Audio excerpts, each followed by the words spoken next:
What's going on, everybody? Welcome back to another day, another episode of The Daily Grind. I'm your host, 30 and Still Gaming. And on today's show, we got a couple of different, we just got a Helldivers thing, just came in. Insider Gaming, talking about Helldivers sold more on Xbox than PlayStation. Take it with a grain of salt. It's always the analytics.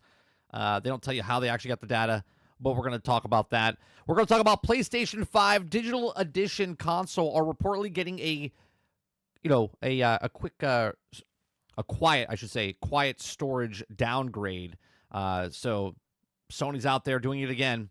We're going to talk about Dreamhaven layoffs or undisclosed number of staff. These are the people that made Wildgate, the PvP co-op game, competitive game, whatever.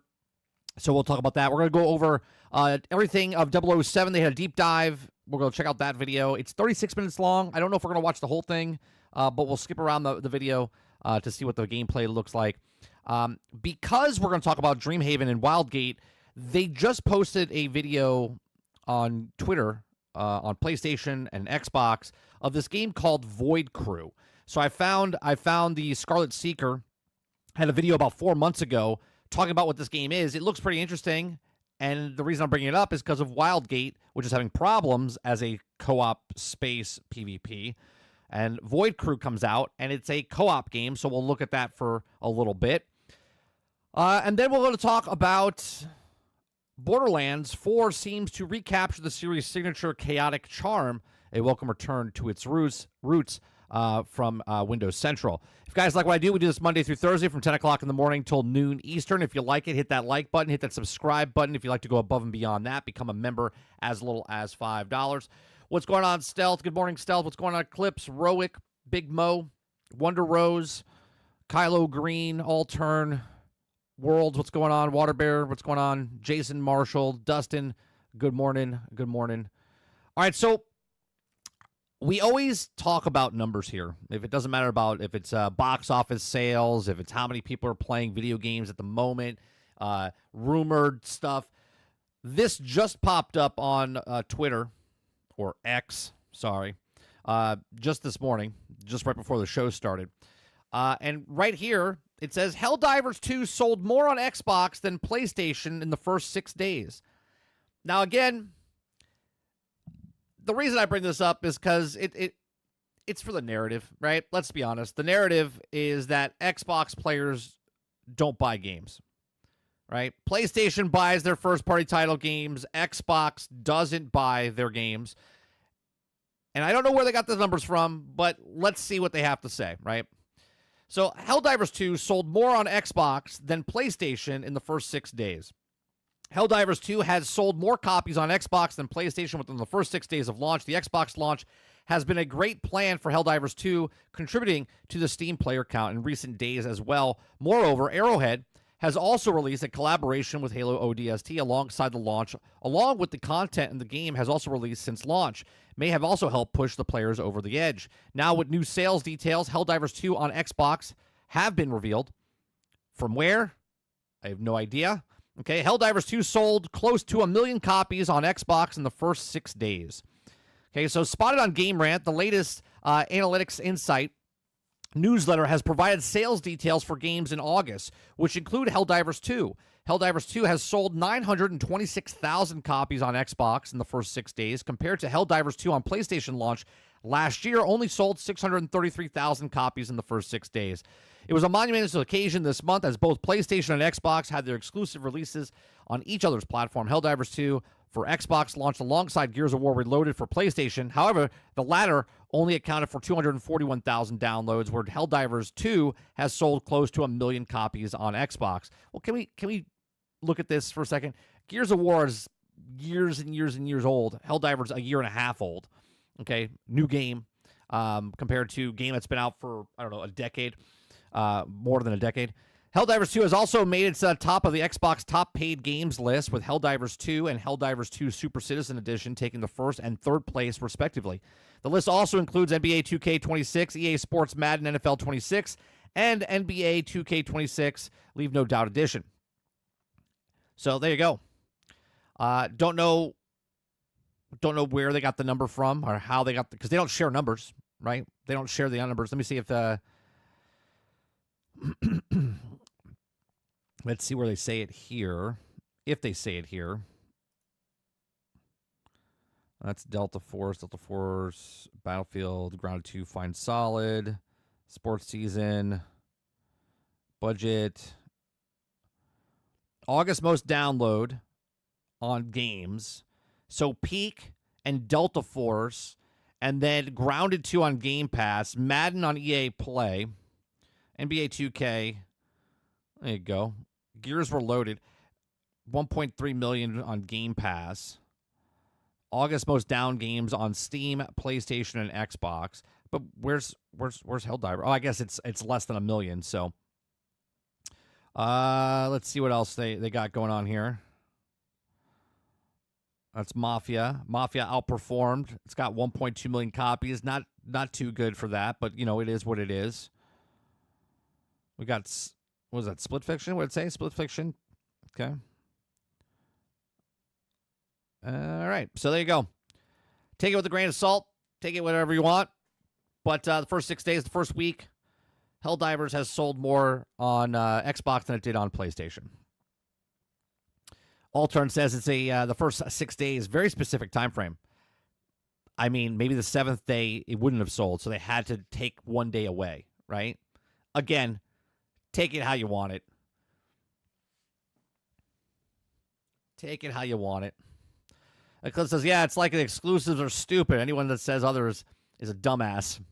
Waterbear says, yes, more bullshit to stir the narrative. Helldivers 2 was new on PlayStation when it released, so it took more time to catch on. And it's also been out for, a year? So other games know what it's about. Right. Well, I always love when they do this specific, right? They do this with movies as well. It's the #1 movie in the box office on a holiday weekend in the year that ends in an even number. You know what I mean? Like they tell you certain things. They did it with Superman, right? Superman was the best-selling Superman film, standalone Superman film. Even though at the end it wasn't. It didn't even beat Man of Steel. But regardless, this is what it is. I just like the narrative of people say that Xbox players don't buy games, and yet the Xbox players according to their report, the first 6 days, they bought more of the other person's game than the person that made the game. Sar says, but let's remember, they could have put Helldivers on Game Pass right away, but they didn't. They wanted to see what it would also sell first. Oh, I don't think it's going to go to Game Pass. I don't think it's going to go to Game Pass, Sarge, because it's a PlayStation thing. I don't think they'll put it on Game Pass. All right, let's go from that to the next story because we got to move along. It's just too much stuff.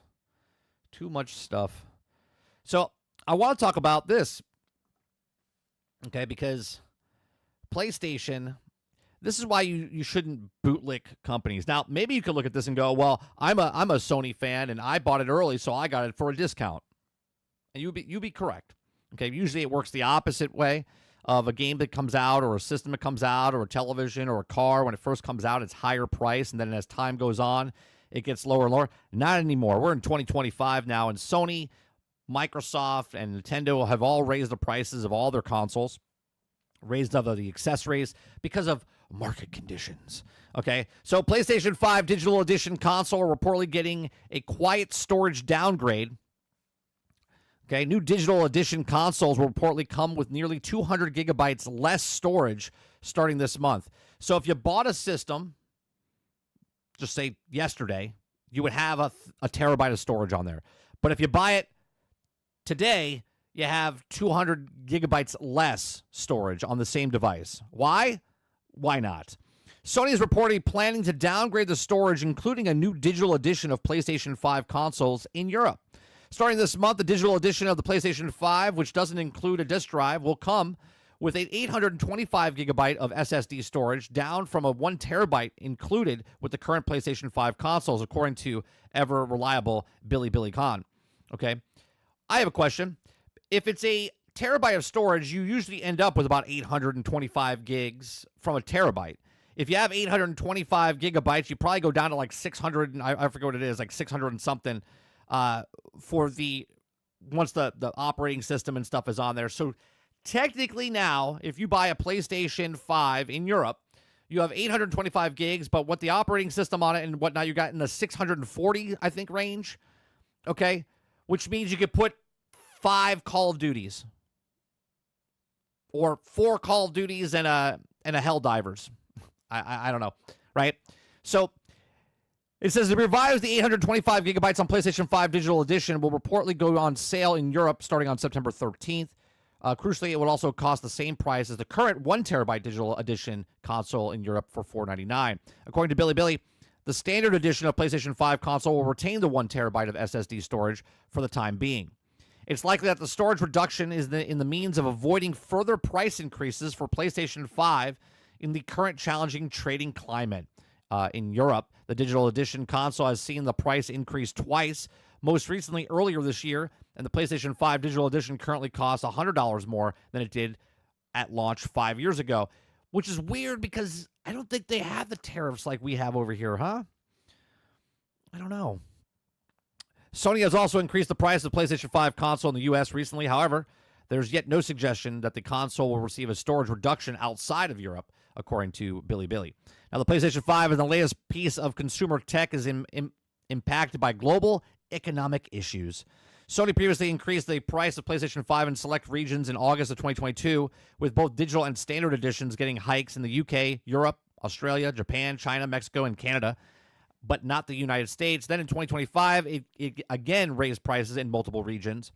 Last month, Nintendo raised the price of the original Nintendo Switch hardware, with the standard units increasing a cost by $40, the OLED model by $50, and the Switch Lite by $30. Nintendo has also been asserting market conditions for some time now, most notably with regards of the U.S. President Donald Trump ongoing trade tariff decision. Again, systems are in the store right now, and yet they had to go. They already paid. But nope. Tariffs. Remember, tariffs. What's going on, Alien? Good morning. What's going on, Sarge? So there you go. Sony doing it again. Now, obviously, you Sony fans that are already out there that bleed blue, you already have your system, so you're good. You don't have to pay extra. You still have your 1 terabyte of storage. But now people are paying more money. They're paying $100 more than you paid when you first got it, and they get less storage. Now, make the problem, sell the solution. Sony looked at this probably and was like, hey, you know what we could sell more of? External hard drives. Let's get external hard drive sales up. Let's lower the price of this, or let's raise the price of this, lower the storage of this actual unit, and then we'll sell more storage units. Right? That makes sense. Make a problem, sell a solution. Now, obviously, I don't know if they're doing this, but it sure sounds like they are, isn't it? Why would you remove, right? You already just raised the price. You just raised the price. Why would you raise the price by $50 and then lower the storage in the systems? So now if you're on the secondhand market, folks, make sure if you're picking up a PlayStation next year sometime, a used version, make sure you're buying the 1 terabyte one and not the 825 gig one. Let me know your thoughts in the comment section. Let me know what you guys think about not only PlayStation raising the price, but now lowering the storage in the digital version of it. Waterbear says, at least viable product for the same amount of money. You would hope. Did they take Game Pass into consideration? For what, Alien? Take Game Pass into consideration for Gears? Or are you talking about Helldivers? What?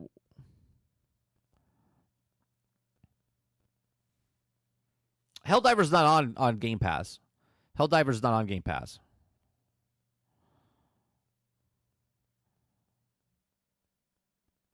Mo says the new scapegoat, tariffs. Yeah, it's always market conditions, economic tariffs. That's what it is. Eclipse says Steam is down because people are trying to buy. Try to buy what? Oh, Silk Song? Is that what they're doing?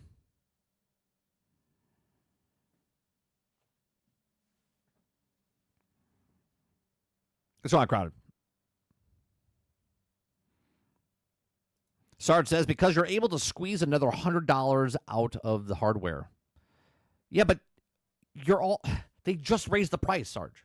And then now they lowered the storage. These bastards. What is the PlayStation 5 digital downgrade? They've taken out the 1 terabyte storage and made it 825, which then goes down to 600 because of the because if you have a 1 terabyte storage crowded, you're down to 825 gigs with all the software and stuff that they put on it. And then if you have an 825, it goes down to like 643 or something like that.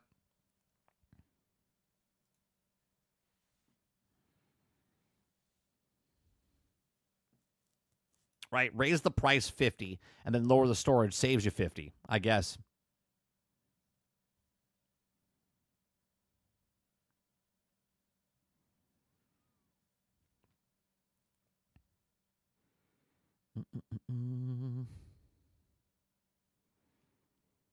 All right. Going from the PlayStation story.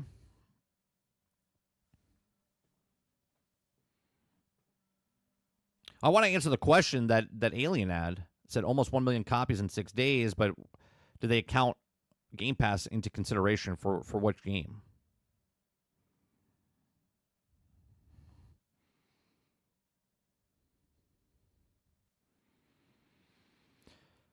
So they're making they're making a whole new model and charging more. And it's the same model. It's not a different model. They're removing the 1 terabyte storage and putting in an 825 gigabyte storage in the digital Sony PlayStations.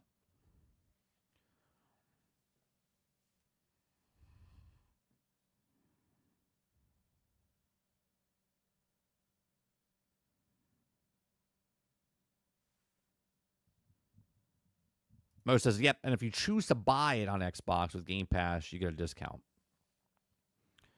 Oh, are you talking about Silk Song? What are you guys talking about as far as with the Game Pass stuff?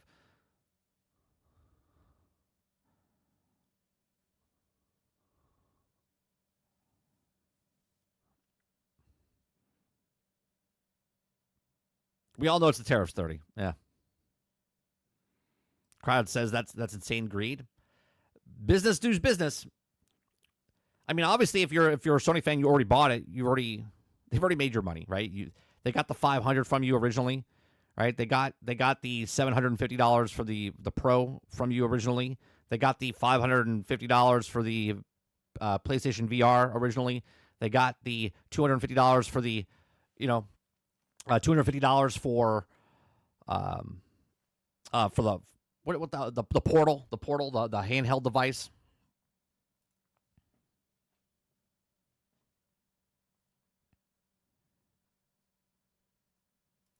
All right. So there's that. This next one's a quick story, right? Because we were talking about Wildgate the other day, right? We were talking about Wildgate the other day, and it seems that Wildgate is struggling. And I said this would happen because this game lives or dies with the amount of people playing it, right? Let's just break it down to the bare bones. If there's 12 people playing this game religiously, okay, it's the same 12 people fighting the same 12 people because it's 4 ships with four-man crews on each of the ships, and they might be all great friends, and they're playing the game, and they're enjoying it. They love it so much. They're like, this is amazing. But then there's the business sense of this, right? And because it's a PvP game, okay, it's a PvP game, this game needs to thrive with more people. Now, if Wildgate was a 4-player co-op game, and only 4 people played it, they could still play that game. They bought the game, they enjoy the game, they play together, and they're still playing the game. But a game like this needs as many people as possible to play it, because without other people, you can't play the game. So Dreamhaven lays off an undisclosed number of staff, okay? Dreamhaven is now the latest studio to lay off employees from the staff, letting go of many staff members, which they don't tell you. Okay, today the developer and publisher who created Wildgate and Sunderfolk announced layoffs made to the studio. As of right of this, no specific number is out, but it's likely a good chunk. In Dreamhaven, led by ex-Blizzard co-founder Michael Morhaime, In the new studio, the team only has a few titles under it, with the latest being a multiplayer shooter, Wildgate. With that said, the layoffs are rather surprising and very unfortunate to the effect. Is it surprising, though? Right? Is it surprising because it didn't sell very well? We read an article, was it last week or 2 weeks, that it wasn't selling very well. And we started comparing this to, it was called Jump Ship, which is now Jump Space, I think, or Space Jump, right? Which is a PvE game, co-op game, and then this is a co-op PvP game. So Dreamhaven CEO responds to recent layoffs. Okay, he says in a LinkedIn post, CEO Michael announced that the layoffs and some reinsurance that he states in the post, he says, quote, "We made the hard decision to reduce the size of our company with the primary impact of our publishing group," says Michael in the post. "These choices are never easy, and they affect talented colleagues who also played a key role in building Dreamhaven's foundation and supporting what we have been eventful year for us." Okay, as he mentioned before, the exact number of the layoff staff has not been disclosed. Regardless, it seems like its support will be available as the severance packages and connections to future jobs have been given. As for its roster of games, the studio plans to continue to be supported, like Wildgate and Thunderfolk. Now, already this year has been a full of layoffs, closures. Just this week, Crystal Dynamics also let go of staff following cancellation of Perfect Dark. Hopefully, the new studio on the rise. Those are also the lost their jobs can also get back on their feet soon. Okay. So we have this game, right? And then we have this next game I'm going to talk about because Wildgate is, like I said, a PvP game. And then I saw this trailer. Let me bring this trailer up. Okay. And this is a trailer for a new game that's called Void Crew, which is out now on PlayStation, Xbox, and I think PC, if I'm not mistaken. Okay. So let's watch this trailer. Welcome aboard, followers of Medem. You are about to embark on the most important journey of our time. Engage Void Jump.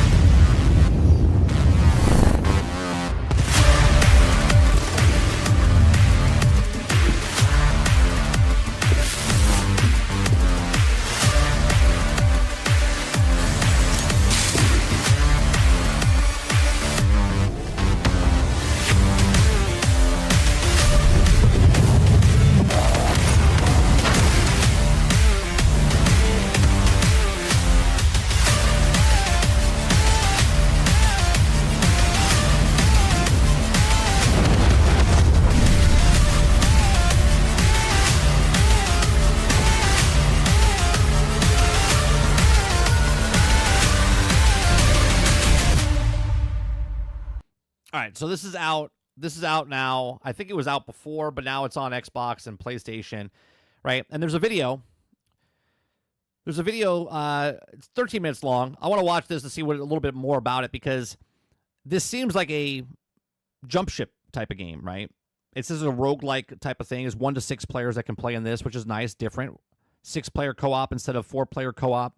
So let's watch this a little bit.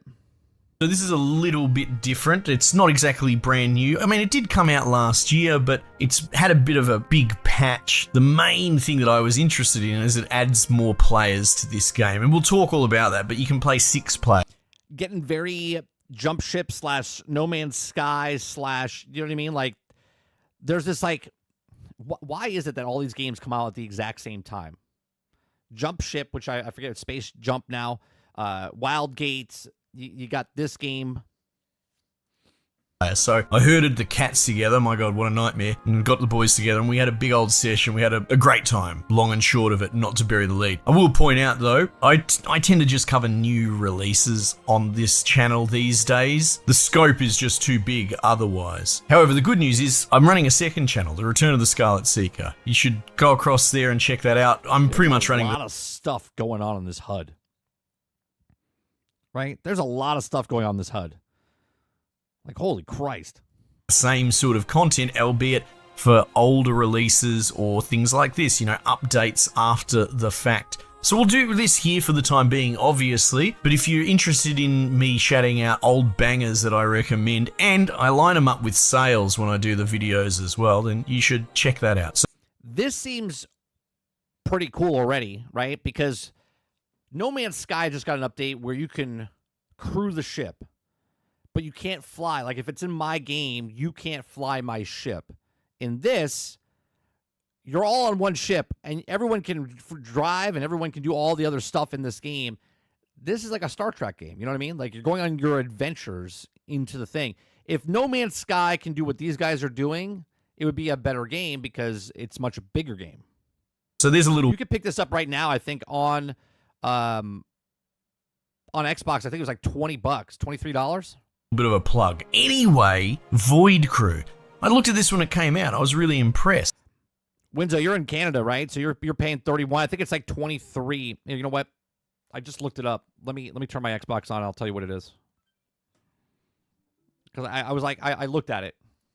And it's still the same game. It hasn't really changed much at all, but I still got a massive evening staying up till midnight with the lads playing it. Some old hats, some new. So it was a good little sample size. So it was cool to come back to it. So I'll break down what this game is and tease it apart a little bit for those that might not be across it. Void Crew is one of those co-op party-based type games that you see come along. And it's not something like Left 4 Dead, where it's a little bit more about run and gunplay action. Now, don't get me wrong, there's plenty of shooting and killing and all that. It says right here on the thing, it says Void Crew is a chaotic co-op roguelike game for 1 to 6 players, outfit for your spaceship and crew for thrilling quests, brave fierce enemies, and space battles. So there you go. But this leans into a bit more of a busy work, plate spinning type experience. I say plates, I immediately think of Plate Up, but that's a good example as well. Actually, if you ever played Plate Up, totally different perspective, but the whole idea, it's a co-op people, you're trying to work together, and the efficiency is how well you manage all the different jobs that need doing at any given time. My main thought going into this when I realized it was 6 players and that they haven't added a new ship or anything like that. So let's call it the traditional 4-man ship from the original release. That's what you crew with 6. I wondered if that would just I personally have always liked co-op more. Water's asking, funny how these devs seem to be moving away from PvP and more towards PvE. PvE making a real comeback 30. I think, look, the example I gave at the very beginning, if this is a 6-player game and only 6 people are playing this game in existence, okay, those people can still enjoy that game. But if you have 6 people playing a PvP game and no one's playing that, and they're like, oh, well, we have a 6-player player base, 100 people, whatever it is, that's a dead game. That's a dead game for a PvP, but not a dead game if it's a PvE game. Because a PvE game is they bought the game, okay, they bought the game, and they sold that game, and that's it. A PvP game needs to make money over time with microtransactions if it's a live service game or whatnot. So I do believe artists, or I should say game developers, not artists, but game developers look at this and go, we can make a game and sell it for $30, right? And make a couple 100,000 sales, 500,000 sales. Mind the entire design philosophy. And no, not only does it work, but it actually makes you realize it should have been 6 players from the start. So I really have to wonder about that. Anyway, the long and short of it is it works just fine. But you're a space crew in this spaceship. I actually really like a lot of the aesthetic designs. The ship looks eerily similar to something like the Normandy from... Well, look at what's happening, Winzo. Winzo says, I agree. I think it's because there's so many people that are sweaty in PvP games, and most games don't want to get their games, etc. When there's also PvE, you can relax, not worry, and just enjoy the fun. Well, what's happening right now with games like Fortnite, Call of Duty, Battlefield, what else? So many games, they're kind of like tricking you in thinking that you're playing against people, right? They put bots in the lobbies. There's cheaters in the lobbies, right? There's so many things happening in PvP where people are like, I don't want to play that. I don't want to play that because there's cheaters. I don't want to play against bots. I don't want to play. People are looking for just a relaxing, I get home from work, I want to sit down and play a game with my buds, right? I don't want to sit there and get aggravated because I think the guy might be sniping me and cheating in the game. I'd rather just go on a group mission with my friends and have a blast. Robert Jones says, I don't think PvE ever dipped on PC. Console has been lacking. Mass Effect. But, your interiors and even the lobby area where you boot up. Someone pointed out... I don't know, man. Sea of Thieves is a PvE game, but also a PvP game. I think Sea of Thieves would be I think Sea of Thieves would blow up if it was more PvE focused than PvP. Right? No Man's Sky, if you could get the crew, which they're working towards it, right? Because it's not really a co-op experience. It's a co-op experience because you're playing along your friends, but you're not playing with your friends, if that makes sense, right? Like if I go into No Man's Sky and we're playing together, if I grab a mission, we're not doing that mission together. You have to grab the mission, I have to do the mission, and we're both doing the mission together, but we're not doing the mission together. You understand what I'm saying? So that's not truly a co-op experience. But if you're playing Space Marines 2, Helldivers 2, and you're going on an adventure together, you're killing the guys together, you're in a squad together, you're enjoying that game together. You're doing the exact same thing together. It's very Art Deco, true, but I also see an almost golden Egyptian space Stargate type aesthetic leaning in there as well. But I think what we can all agree on is it is fairly unique in a space where, as much as I love sci-fi, a lot of the vision of what sci-fi is often blurs together in that same high-tech futurism. So you each play a little dude, there's a whole like upgrade tree that you can specialize. I have a question now. Does this game, have any of you played this game? Because it's not a new game, but it just happened to come into the vision today because of Twitter and whatnot. If you play solo, because it says 1 to 6 players, does it scale? Does it punish you because you're by yourself? Does it scale if you have 2 to 3 to 4? Obviously, if you have 6 people, does it make it easier because you can control everything on the ship without running around with your head chopped off? But if you play by yourself, do you get bots? Do you get people to play with? Like what happens?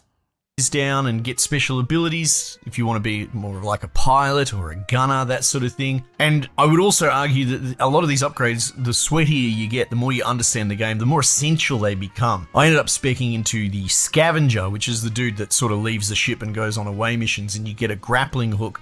And that's basically compulsory if you want to navigate and try and hook back onto the ship so as to... This seems pretty cool to play with your buds. You know, not hold up the crew. Likewise, we had a few of the boys go on gunners, and they essentially get like a turbocharge attack thing, which, from what I understand, was a bit of a must-have. So what we might actually do is just talk down how the run works from a higher level. They've added a wave-based survivor mode. We didn't really have a chance to check that out because, again, it's one of those things, everyone's still learning. Each of these runs go from anywhere between like an hour to 2 hours. I think you can save state. I saw the option in there. We never did. That's a game session. 1 to 2 hours for 6 people to all sit there and to do it. That's a weekend. That's a weekend plan. You're like, hey, we're playing this game tonight. It's like a board game night. You know what I mean? Like 2 hours.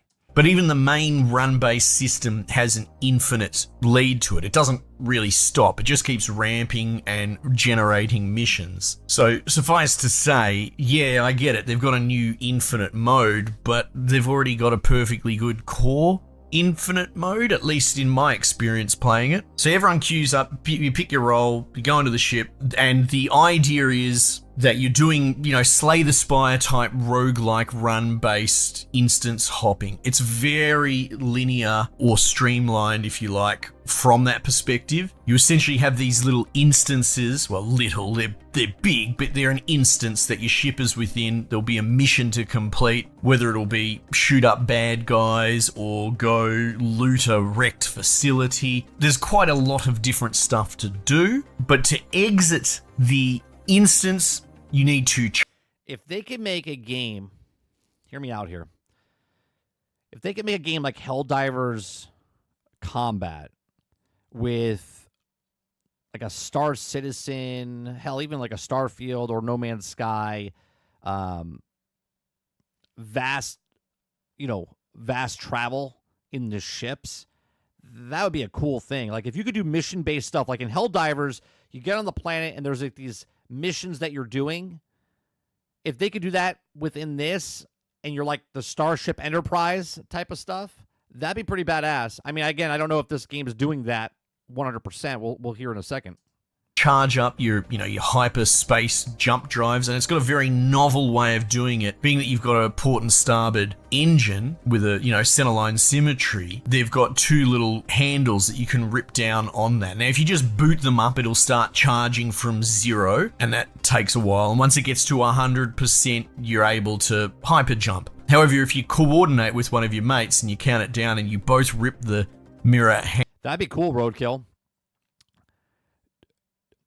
I need a Transformers Helldivers game. You make it a PvE game, but you make it like it's a PvP game. So let's say you want to play, and I'm just making this up in my head just because of your sentence here. Okay? Helldivers, Transformers. If you want to be Autobots, you make an Autobot. You can play both sides if you want. You can upgrade your Autobot. You can upgrade your Decepticon. But you go down to the planet, and you're fighting against Autobots or you're fighting against Decepticons. It's not PvP. It's PvE, and you're doing exactly like Helldivers. You're doing waves of the stuff. Or you do exactly what Transformers Reactivate did, and you're going up against the Locust, not the Locust. What were they called? I forget what they were called in Activate. Right? But you would go down and play against that type of thing. I'd be okay with that. Hell, I'll take a mod. I'll take a mod on the PC for Helldivers as Transformers. Yeah, the one on I forget what they were called.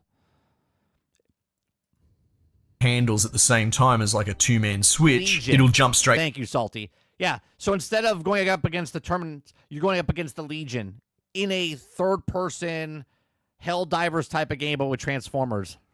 To 75% charge, so it's almost instantaneous. And then after that, and terrible communications, everyone yelling and screaming, the pilot will align. And you can make the war bonds. You can make the war bonds different characters. You can earn the currency just like in Helldivers. And each one, instead of armor, right? Because you won't need armor. You would unlock Soundwave or Starscream or with each of the ones that came out. Pretty cool. With the jump vector and jump, and G.I. if you're Joe? silly That'd enough be to not great be too. sitting in a seat, you get pulverized into a wall. So there's just a little bit of a taste of some of the co-op shenanigans that this game's built around. So if you don't play nice with others, you're probably not going to do so well in this game. But then there's lots of different things to do. The pilot kind of is a bit divorced from everything else that's going on in the ship. Doesn't really have any motivation to ever leave his seat, and he sees the world through a different view. I'd also argue that there's a lot of responsibility put on the pilot too. But again, if you've got your group of dudes, we had one guy end up, he just Yeah, see what I'm saying? If you're the pilot, you're the pilot. So if you're playing by yourself, do they fill in the game with bots? Like, how does it work? really enjoyed being pilot, and we were like, do you want to rotate out? No, he was happy as Larry, so that's fine. Likewise goes, we had some dudes that just like being on the guns, some that like being engineers. Again, I ended up being a scavenger because I was just filling in, flexing around the group and helping where I could. What's really interesting is that it is the same set ship. So I guess, your Sea of Thieves type thing, it is standard architecture. But it does have all these modular little slots around it. Like there's 2 at the front, I think there's 4 on either side, and then there's 2 at the back. And depending on the ship loadout you pick at the beginning, you can just pick a basic. Titan says, for Helldivers, being a small person against large creatures, being Transformers is kind of the opposite of that. Not at all. Not at all, Titan. There's giant, much bigger Transformers than what you see. Right, much bigger robots that you can go up against, especially if you're going up against the Legion. Have they have swarms of different types of guys. Basically, the Quintaton. I can't say it now. It's there. It's there. I can't think of it, and I'm a huge Transformers fan, and I can't even think of it. Quincenticons, right? So there's a whole, it's the guys that rotate their faces with the tentacles and stuff, right? So there's a shit ton of characters they can go up against, and they can just do exactly what the bugs are doing, or exactly what the clankers with the automatons are doing. You could 100% do it. Entry thing, you can have ones that favor laser weapons, ones that favor like machine guns. So your starting kit loadout is, again, like a Slay the Spire, picking the character going in. You can move all this stuff around freely, you can craft new things. You can get like a tractor beam to suck in loot from outside and break that down or repurpose it, that sort of thing. So it has this, modular interplay. It's not that you build the ship from scratch or anything like that. So it's this sort of middle ground in between. So that's mostly where your gunners will be, because they'll sit inside one of those gun seats. It all looks really cool, and I'm particularly fond of the kind of minigun bazillion bullets firing. Like, you can install shield systems as well, and they're directional. At one point we came up with a pretty powerful strategy where we only had the shield pointing on the starboard side, but it was super powerful, and our pilot would just broadside position. So we did that to mitigate the relative weakness on the sides. You can also install point defense weapons, which is not something you see in games very often. You put, a couple thousand rounds into that, and it just auto fires down, and shell casings are spraying everywhere, the interior. There's something very cool about it, watching all the guns just firing a bazillion bullets a second. So in that case, when you're going more, let's say, kinetic, more machine guns, you kind of need a gun jockey, an ammo jockey, and I ended up doing that for a little bit, and that was fun. You're just fabricating ammo and running it back and forth. You have no idea what's going on in the battle. Explosions, fire coming out the wall, electricity, you're trying to patch all that up, where you just keep jamming ammo in. You feel like one of the bloody ammo couriers from the Matrix 3 or something like that. It was a very cool experience. I quite enjoyed that. And then the engineering part has a whole bunch of nuance to it as well. For example, the pilot has like a shift boost. Do you update? I guess, do you upgrade? I know he said some skill sets, but I wonder if you play engineer for a round. You're doing your engineer class and so on and so forth. System, and in order to get those, the engineer in Engineering Bay has to flick these. Like if I play engineer, I'm leveling up my engineer class that game, and then next time I come in as a gunner, I'm upgrading switches to recharge them. So you have to communicate that I'm out of boosts. You have to stay on top of it. There's this whole trim system, and it's actually really clever, and the way that it telegraphs. In the engine room, you'll have a control display that shows circles and lines, and they correspond to essentially circle valves, so it has that visual cohesion, and levers, vertical, horizontal, but they're like lines. Ships. At a glance, you can go, oh, right, okay, on the port side, we've got 2 lit up circles and 1 lit up line. God, if No Man's Sky can implement what they're doing in this game inside of No Man's Sky, done deal. That game's going to destroy every other game that comes out.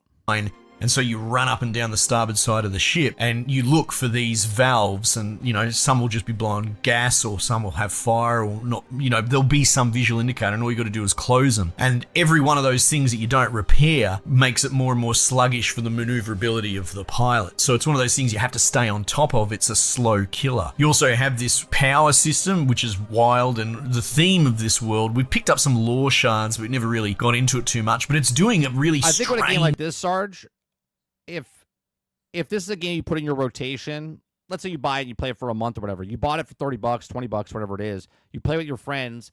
This, to me, a co-op game like this is like playing a game like you buy a board game. You buy a board game that you play with. Like, you can't play board games by yourself. There are games that you can play by yourself, okay? But you buy a board game, and they're like $70, $90 for a board game sometimes, right? And you might bust that out once a month when your game night comes along, or your friends come by, or you bring it to someone, right? And you play the game.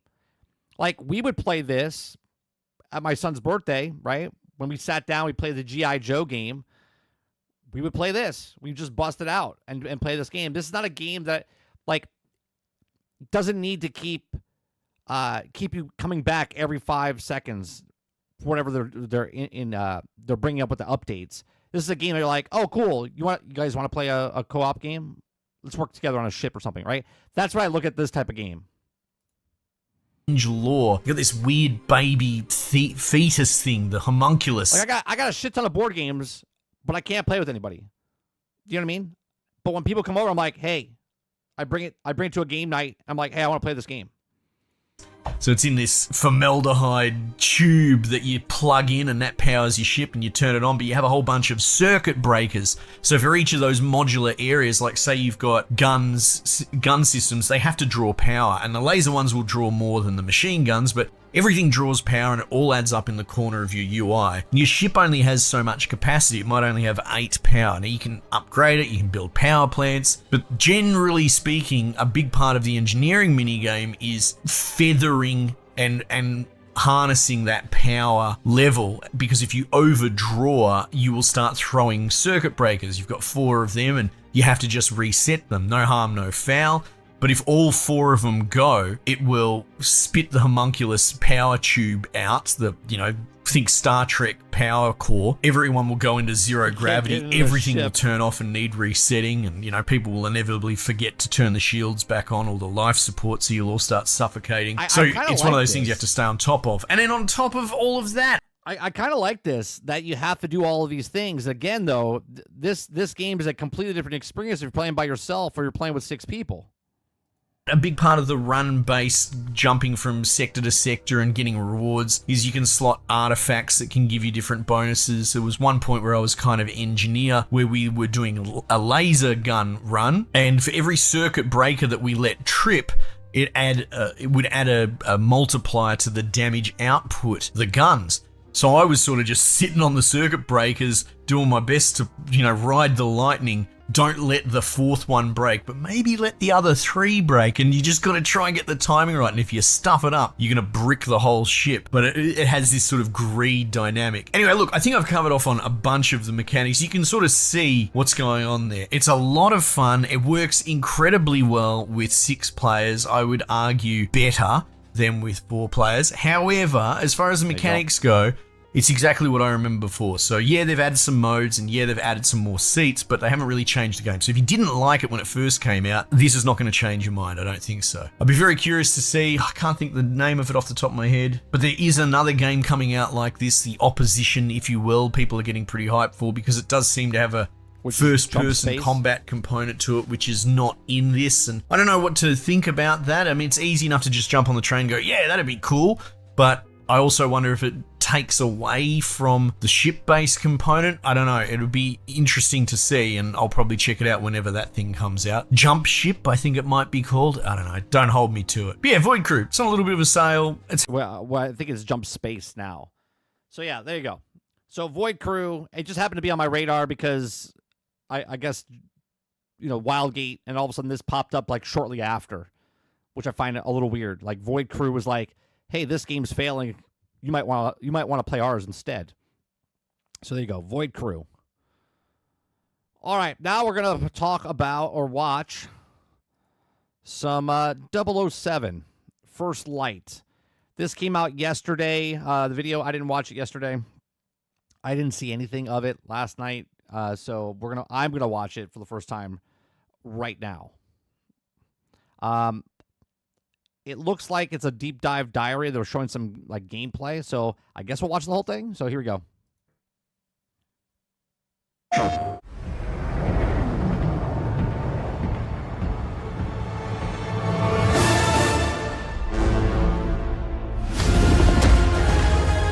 What he did in Iceland.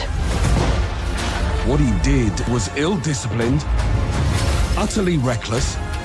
Give me one good reason to put him in the program, Mom. I think you just covered them all. It's really quite simple. Bond is a bullet without a target. Let's give him one.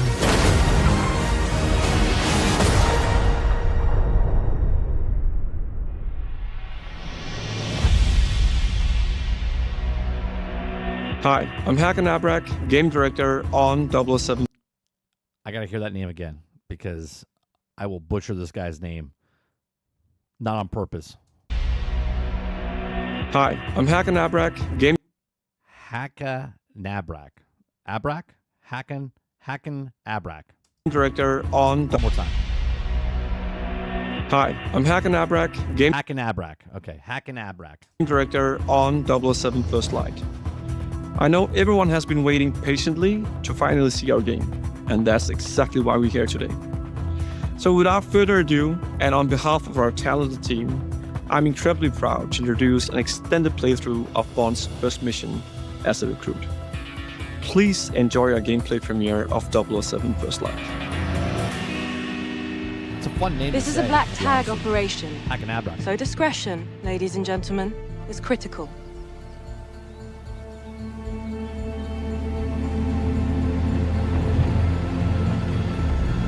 All right. Visually, it looks good, but it also seems a little too clean. Does that make sense? Like, I don't know. It just looks too...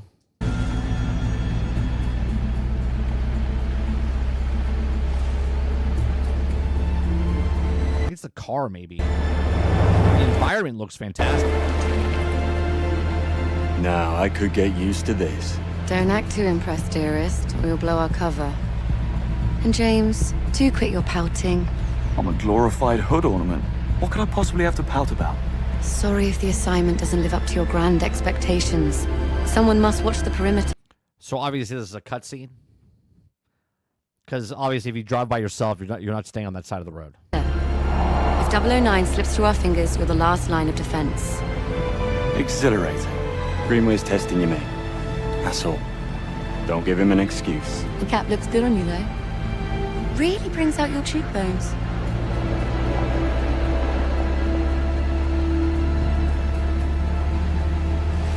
Take a left up ahead, James. Backseat driver. What's that, darling? Just a frog in my throat.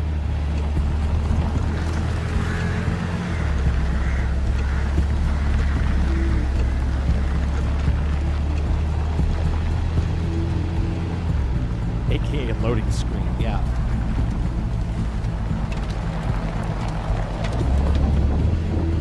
Halt! Is everything in order? Routine inspection, ma'am. Won't be a moment. All clear. Please proceed. Nobody checked the back. You didn't check the back tires. You didn't check the wheel wells. What's going on here?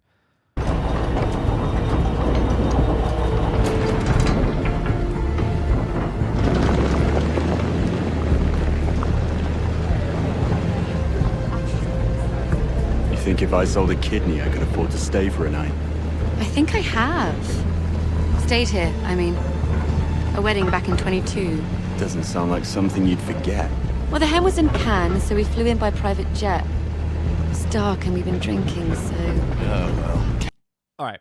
I have to say, this is a ballsy move to show a brand new game, and you're not showing action right away. You're kind of just slowly showing us stuff here, which is, I guess, fine. I know the action will kick in, but like this is like the opening scene of the game here.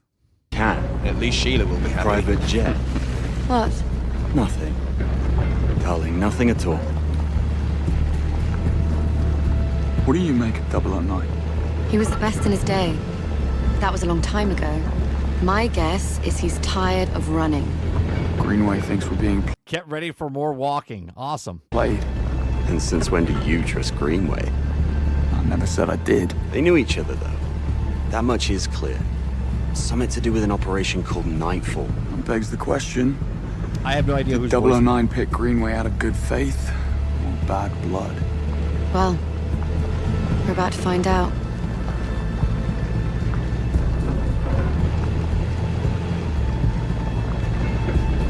These are the same people that make Hitman, right?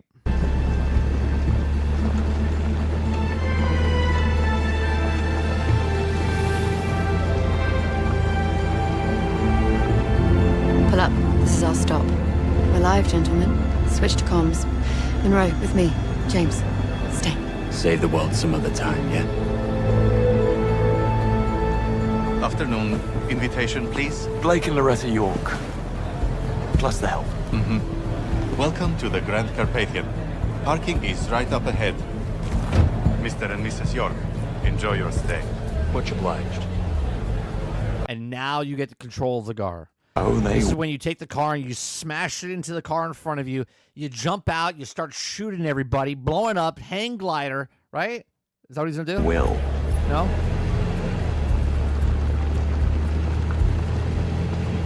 Right. We're entering the premises. Team status? Nash, delivery area. In position. Singh, staff quarters. Ronson, conference wing. Kingsley, first floor suites. Bond. Bond. parking lot. In position. Greenway, Grand Hall. Switching off comms as instructed. Keep a low profile and don't let your guards down. Oh, all right. So they're gonna die, and then Bond becomes Bond. He starts to. He's on his own. 009 most certainly won't. Out.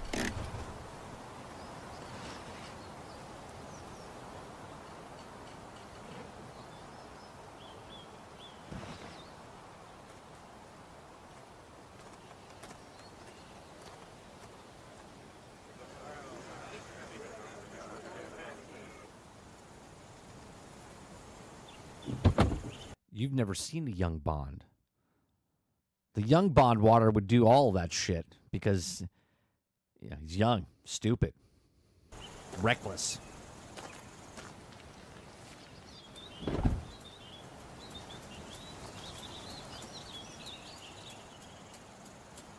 Look at him right now. He's thinking about it. He's like, what should I do? This is boring. Boring. That's what Bond's saying. The character himself right now.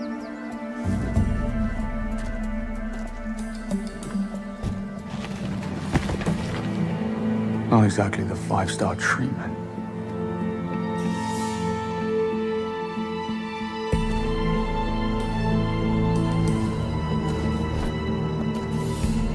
No harm in stretching my legs. Bond, reporting suspicious behavior. 009? No, one of the hotel staff. Strangest looking bellhop I ever saw. He was mishandling luggage. Are you joking? What are we, the local tourist board? I guess he had to be there. It was odd. I'm gonna check it out. You will not. 009 is our only priority. Stay at your post, James. That's an order. Yes, Mom. See? Young, stupid, rebellious. They had poor taste, if you ask me, and got what they deserved. Pardon me? Need to see a man about a bag. Missed him.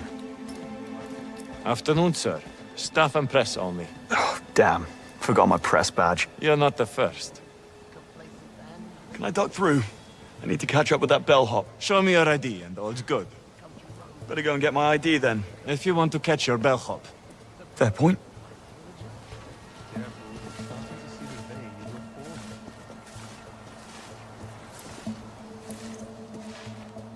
I haven't played a Hitman game in a long time, especially the newer ones. So I'm gonna assume that everyone's gonna compare it to Hitman because they made Hitman.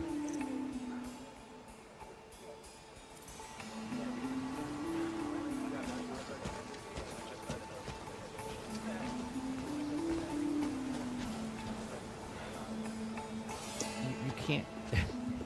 I was gonna say, was he gonna jump over? Yeah, inconspicuous.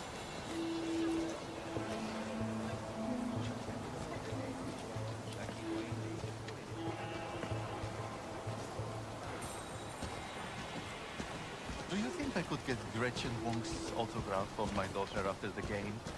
She dreams of going pro.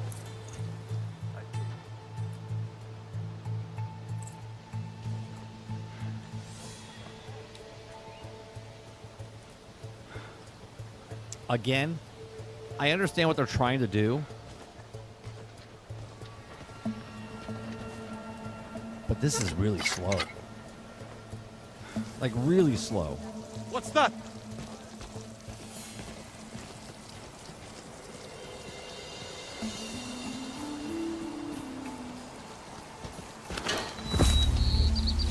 Oh God, we're doing Outlaws. And nobody knows he's in the bushes. That guy's really into his phone. Get out of here.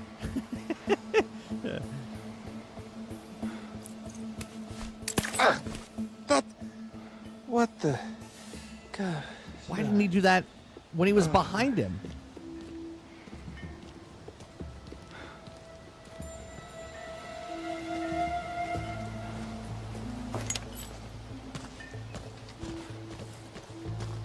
You couldn't just ask for a lighter? Hey, can I borrow your lighter? Oh, you're gonna make a fire there. Okay. No one's gonna see this. There's no cameras in this place, huh? What? Yeah. Just a random. Let's see. What is... Yeah. Oh. Nobody notices a guy that's a driver just hop over the railing. Come on now. The one in the dining hall? Yeah. That's the only girl.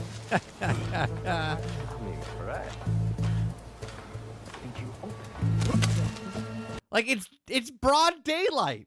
What are you doing, Bond? Shut up. Don't tell me they're not going to notice a guy hanging from the building. Come on. Gate crashing a black tie event. Haven't done that since final year. I'm not really a white person. Yes, stealth. The maid's staring right at him. What? Ken Banks, penetration tester. I need to have a stern word with your manager. Good to have you on the team. Okay, let me stop you right there. Just testing stuff. He's not dressed as a penetrator. This guy better be worth it. That's a fucking dusty ass wall. Let me stop you right Holy there. shit. This guy better be worth it.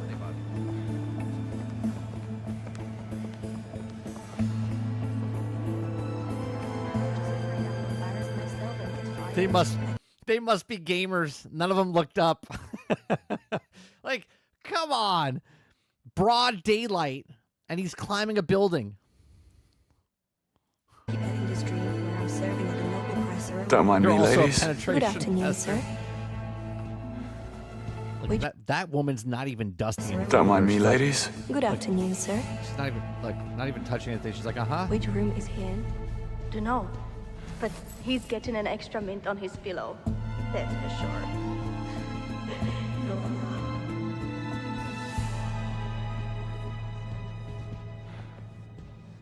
Okay, first of all, I understand it's a video game, but I don't know about you.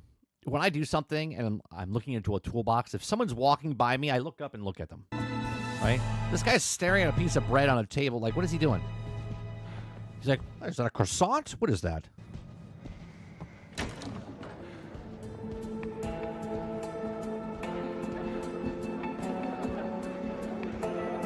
Now, let's see what all the fuss is about.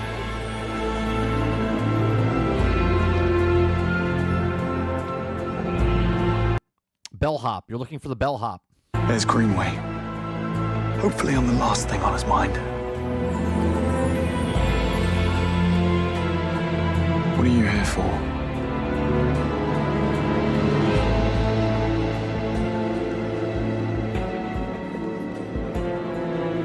Graphically, it looks nice. It does. It looks good. I'm gonna get back up there. That's the same. Okay. I'm going to nitpick here. Okay? You just said the maid model's the same. Watch when he comes in here. Okay? The guy sitting at this chair right here, look at his face. Look at his face. The guy sitting on the chair. Okay? Now I'm going to fast forward.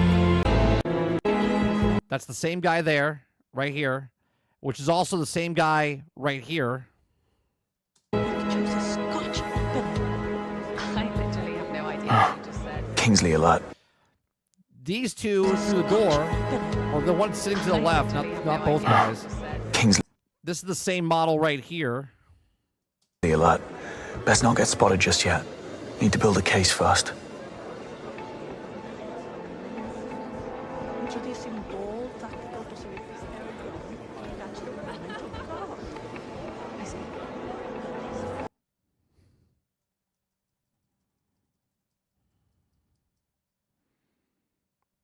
Come on now. Bond, status. All was quiet in the parking lot. No sign of 009. Over. Don't put your hand up to your ear to talk. What's going on, Argus? How do you do? Where have I seen him before? I think he models for Alexander Dupin. Oh, right. Now, where do you go? This is amazing. Is it your own concoction? I can't take credit, I'm afraid. The hotel owner has a huge collection of mixology books from the 20s. Book collector, huh? Now he has his pride and joy. Hey, look, there's the guy again over here. He's got all sorts of antique books on display. Which is the same guy right here. About the castle and local history. Wonder if you could help me. I'll certainly try, sir. Did you notice the blonde bellhop who just passed through here? There's a face you'd pick out in the lineup. Probably one of the Temps. He was asking for the directions to the backstage area. A chess fiend. I knew it. I'd stay clear of him. Just need a quiet word. Nothing dramatic.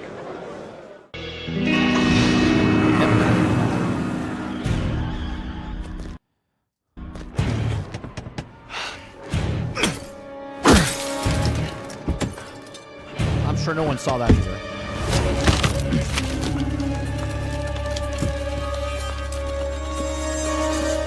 Looking for these? Hold on.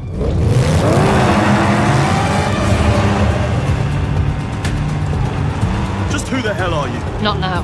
Eyes on the road. Look out.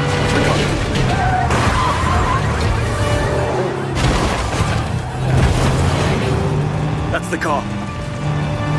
It's got too much of a head start. You need to cut some corners. Careful what you wish for.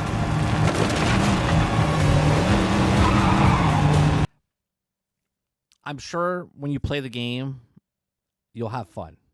But I'll be nitpicking a shit ton of stuff right now.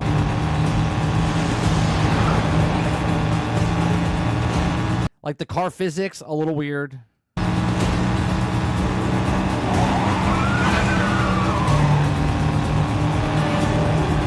Ambulances, watch it. And here's the thing. I'm okay if it's set in a thing. You're setting this as James Bond. Like, in reality.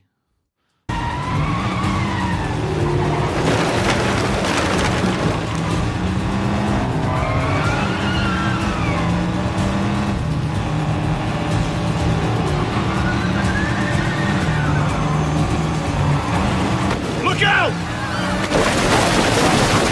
Buckle up.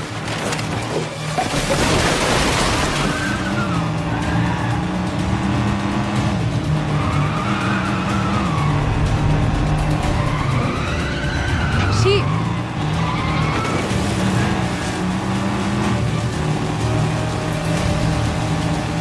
It's like the car is not interacting with anything.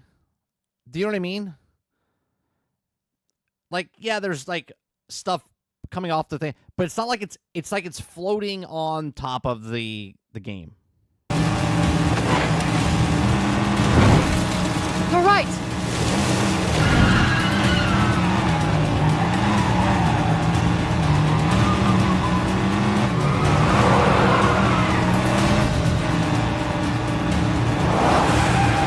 Left, go left. Perfect example right there. Left, go left.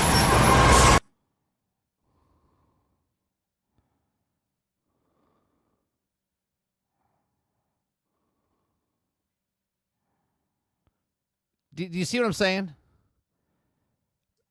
You see what I'm saying? The front of the car is through the thing right there. It's through the fence already. But it doesn't react to it until the roof hits it.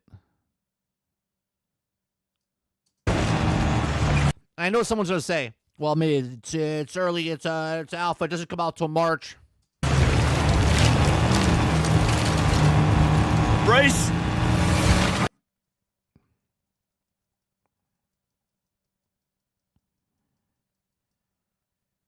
The front of the car...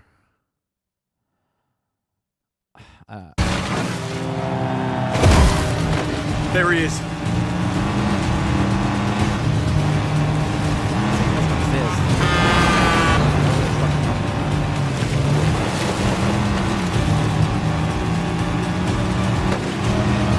Why is there a fence post in the middle of a road?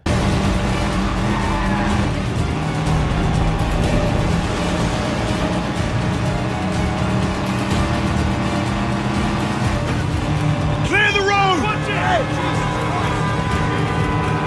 Hold tight.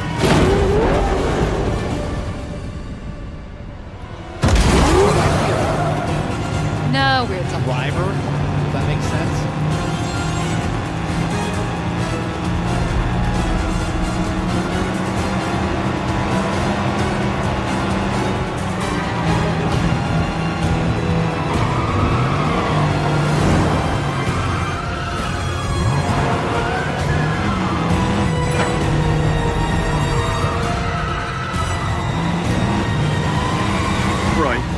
Who are you really?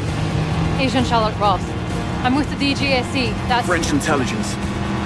James Bond, MI6. Yes, I figured as much. What's your interest in 009? Beckett didn't spend his fugitive years on a golf course. That's what you think. DGSE has been hunting him for a long time. This is the closest we've ever gotten, and I'm not letting him slip through my fingers now. This is almost like this is a fancier Red Dead Redemption horse ride while you're going from one place to the next. You know what I mean? Like a Grand Theft Auto. When you're introduced to a character, they slowly, you follow them, you take them to a ride or something like that. This is a adventure. This is a car chase scene, but introducing people. Sounds like we have a conflict of interest. How about we burn that bridge when we get to it? Fine by me.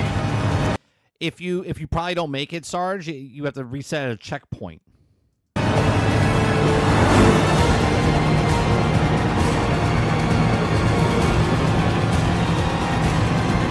There. Pull over. Pull over? No sign of 009. He didn't pull over. He just stopped. Plenty of his friends, though. I'm not loving the odds. I've had worse.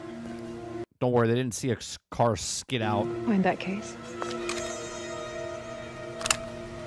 Get down there, draw their fire. I'll flank them. We need to keep that plane on the ground. Well, what are we waiting for? There's that English sang-froid. Bonne chance, James. Did you just take a gun from a complete stranger? She goes killed somebody with that gun and handprints are all over it. Way to go, James.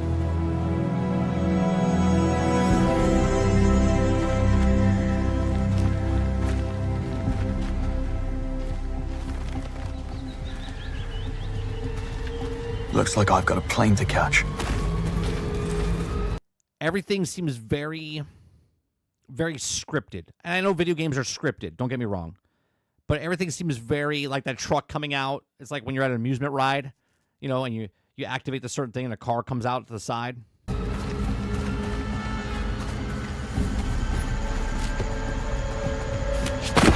Right! Go! Grab the lift off now! Damn, that's brutal. You were warned.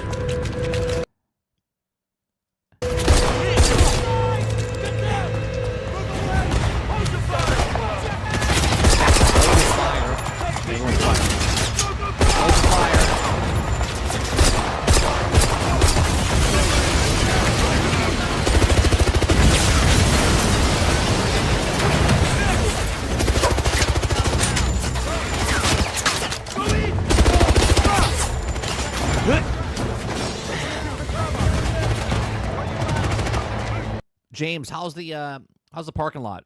Good? You told me you needed a hand. No! I'll take him down. Can't stay here. Plane's leaving.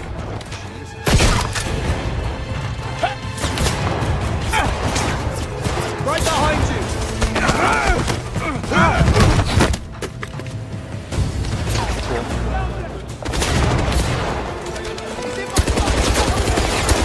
Is this IGN? I don't know if it's IGN.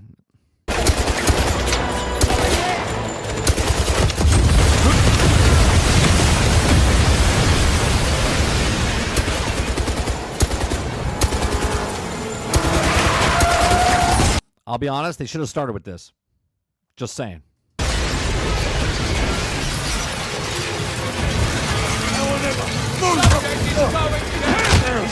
You got this good.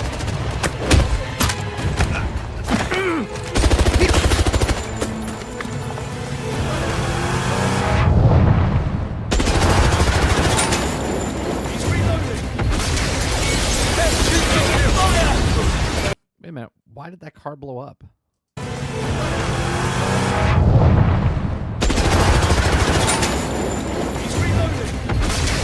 Why would that car blow up? Do you see what I'm saying? Push him out!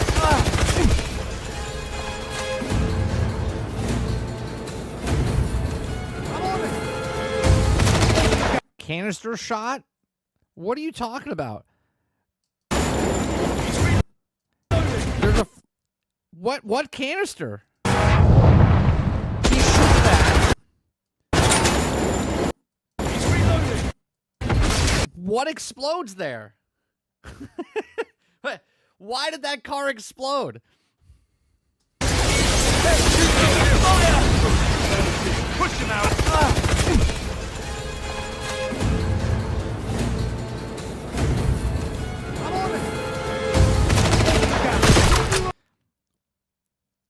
The fire trail? Okay.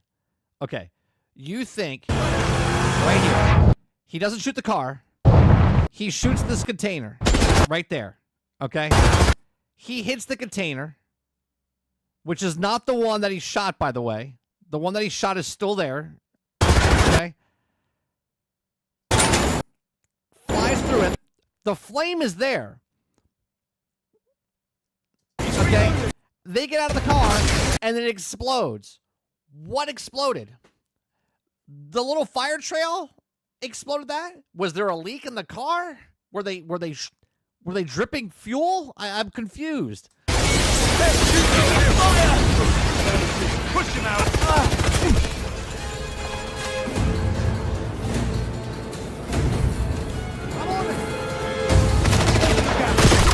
What was that? Why did he jump there?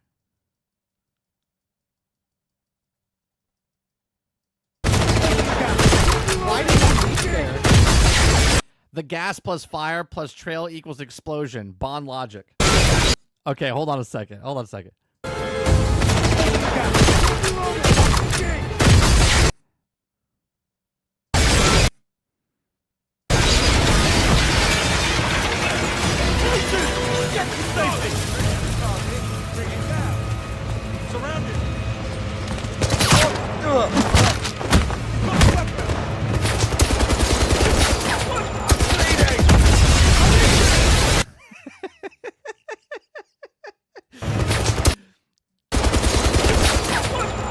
Okay, this explodes. Okay, so obviously the car next to it is like a domino effect. Do you see what I'm saying? Like, I get it. It's a game. You're supposed to have fun. I'm nitpicking way too much, but the logic, man.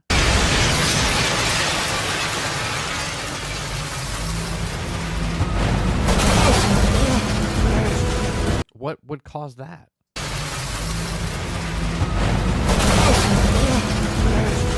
Hose! Grab the hose!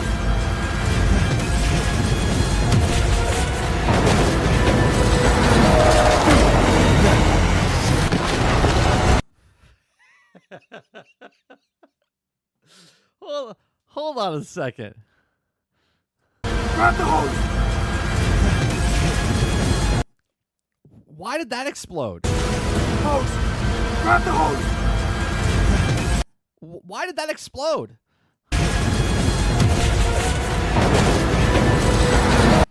Okay, first off, hold on a second. Hold on a second. I want you to watch the vehicle that he's about to get into, okay? It's facing us, okay? It's facing us. It gets hit. It gets hit by the wheel of the giant plane, right? Or, I'm sorry, the base of it. It gets hit. It whips it around. Completely destroyed, by the way. It comes at him at 100 miles an hour, okay?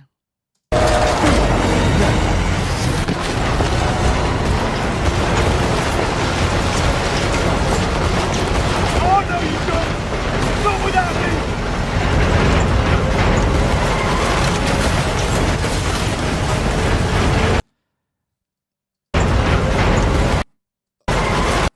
It crashes into that, right? Crashes into that.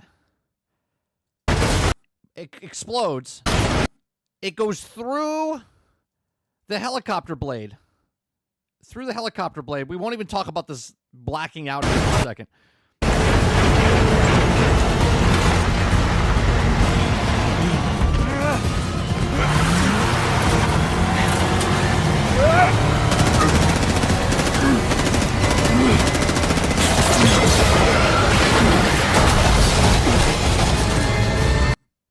So much happened.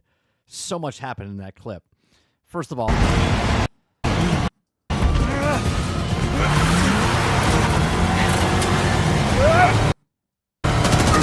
it's a luggage cart. Okay. Top speed's like 30 miles an hour. Plane's going faster than that.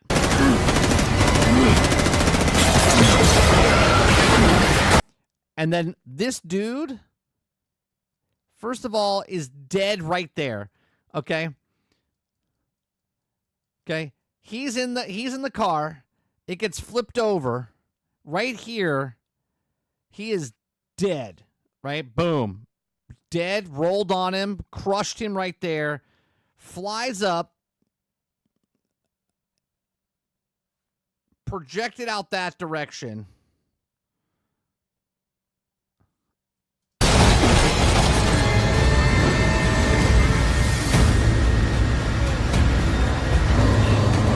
Talk about winging it.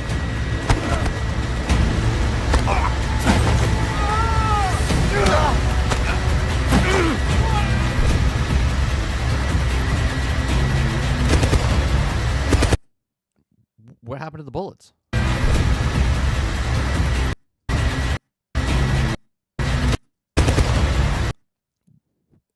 Why did his bullet... I know. I'm being nitpicky. And I know people are looking at me going, this is fucking stupid. Okay?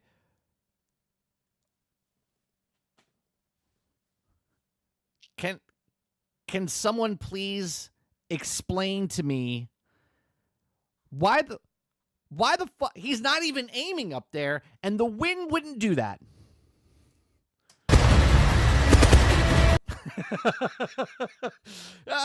What are we talking about? What? He's aiming right at him. Bullet up in the air. And then this is the best one. Right here. Shoots right at him. Shoots right at him.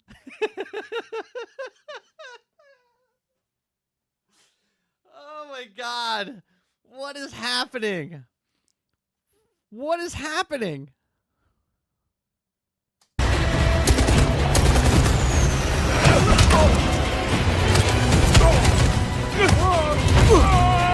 Wait. Did he take off?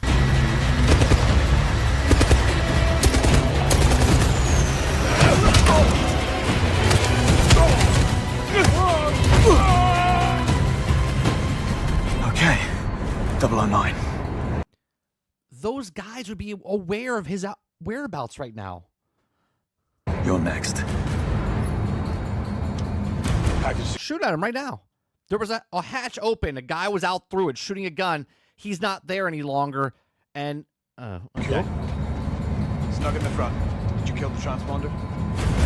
No such thing as radio stations 24 meters out. No one's tracking us.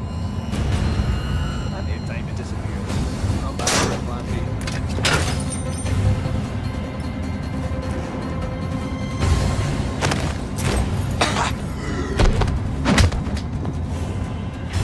Plane's flying dark. It's all up to me. Think. Need a way to force it down. If I could access the flight control system. Let's make some turbulence.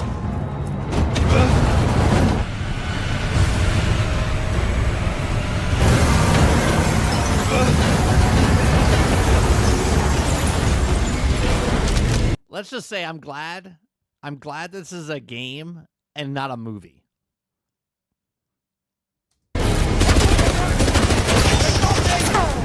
Just shoot the car. It'll blow up.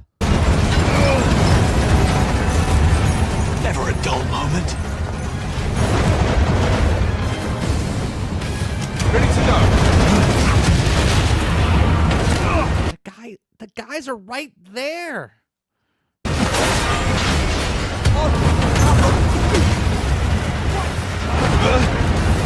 is your stuff on fire?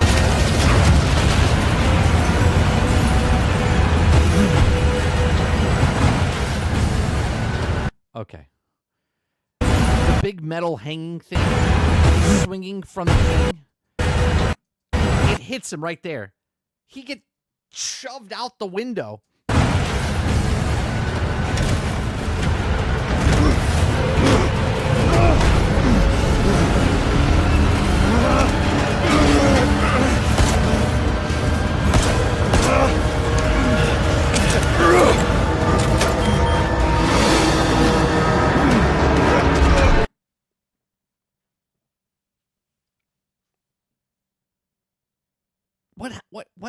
What just happened here?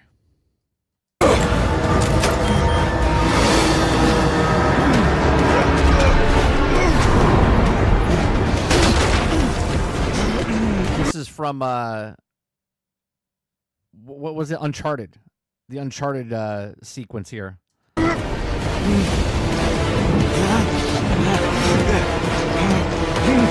that's the game, folks. That's it. This is the first and last you see of James Bond. Just kidding.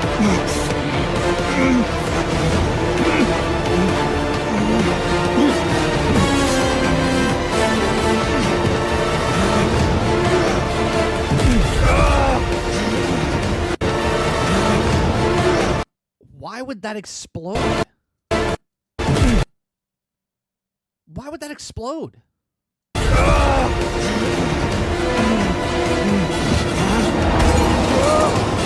Need to hit your ride!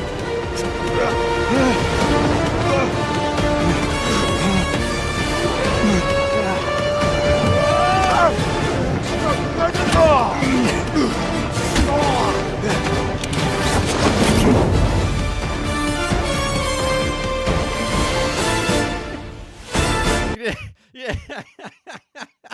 Rain says, you didn't see the fire trail in the sky, 30? I must have blinked. What is happening? Hey, I'm Patrick Gibson, and I am honored to announce that I'm playing James Bond in IO Hey, look, he looks like the character. It's crazy. Interactive's much anticipated game, 007 First Light. It's thrilling to be bringing this character to life in the gaming world, and I'm joined by an incredibly talented cast, including Lenny James as Bond's mentor Greenway, Priyanka Burford as M, Alistair McKenzie as Q, Kira Lester as Bond's most fervent supporter Moneypenny, and Noemi Nakai as the enigmatic Ms. Rop.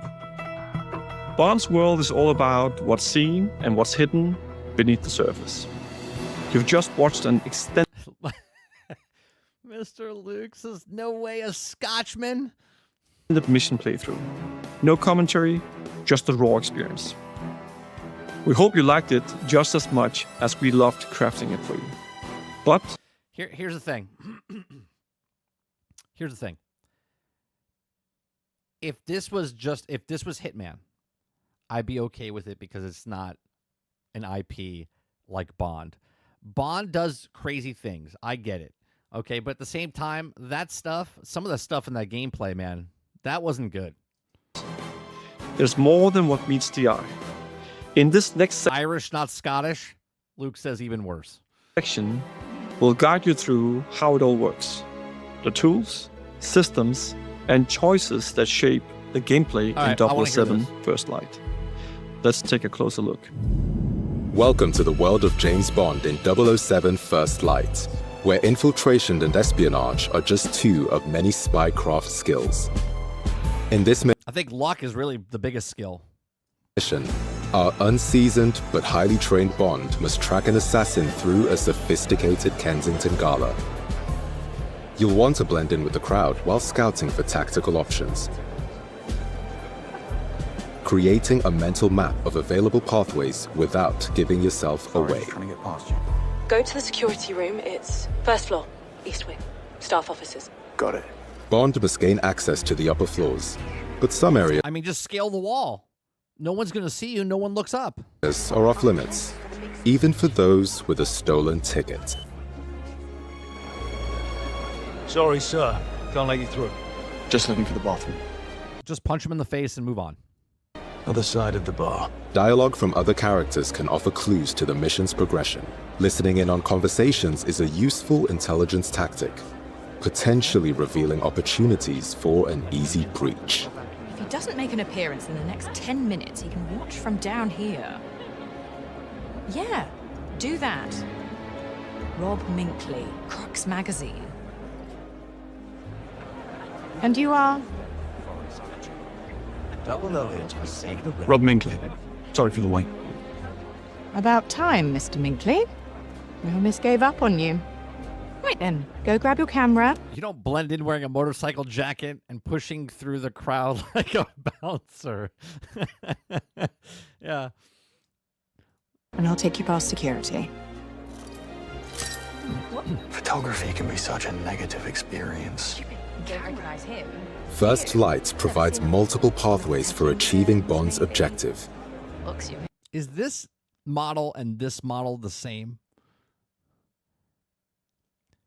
Now, I'm going to be fair, because we gave this shit like this in Starfield. They have all these characters walking around and making the world feel alive, but it's the same fucking model. If he's prepared to get creative. See, I didn't decide to make a room full of people. They did. They did. There's that guy again with the fucking ponytail with the bun on the back of his head. Okay? They decided to make a game where there's like, oh, we're going to put a bunch of people, and yet put 10 of the same characters next to each other.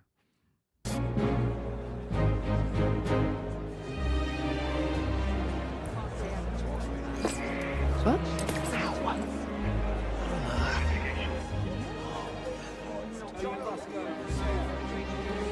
I hope the stealth is as good as as Outlaws.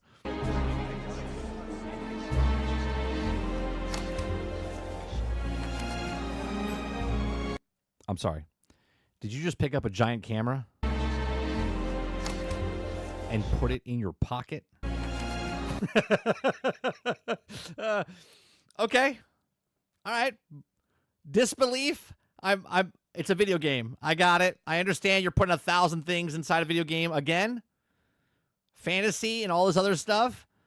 James Bond.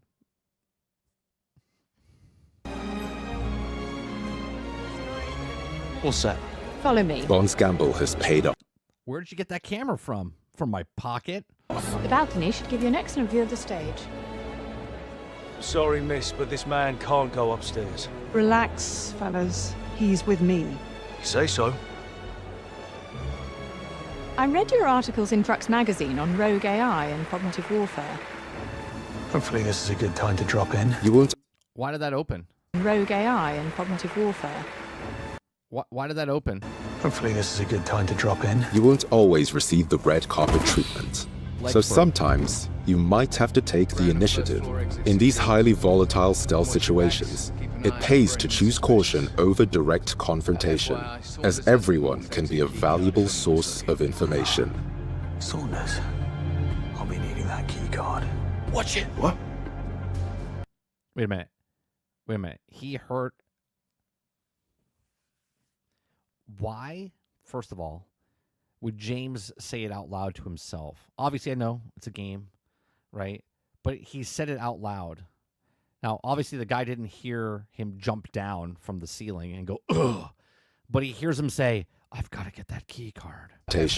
As everyone can be a valuable source of information. Saunders, I'll be needing that key card. Watch it. What? Oh, he called. He said, watch it. Okay. All right. I got it. He said, watch it. That needs a look. Moments when Bond remains undetected offer the chance to survey hostile areas. North exit. That's my way out. Bond can use the environment to his advantage by choosing from multiple routes, exploiting opponents' positions or security vulnerabilities.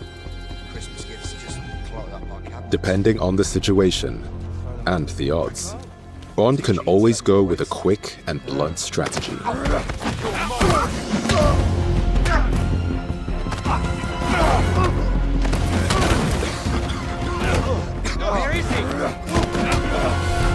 Could have played that a little smoother, James. He got away with it this time, but they could have called reinforcements. Alternatively, Bond can opt for a more elegant style, using the scan from his watch to highlight options for distraction and misdirection. What was that? I'll have a quick look.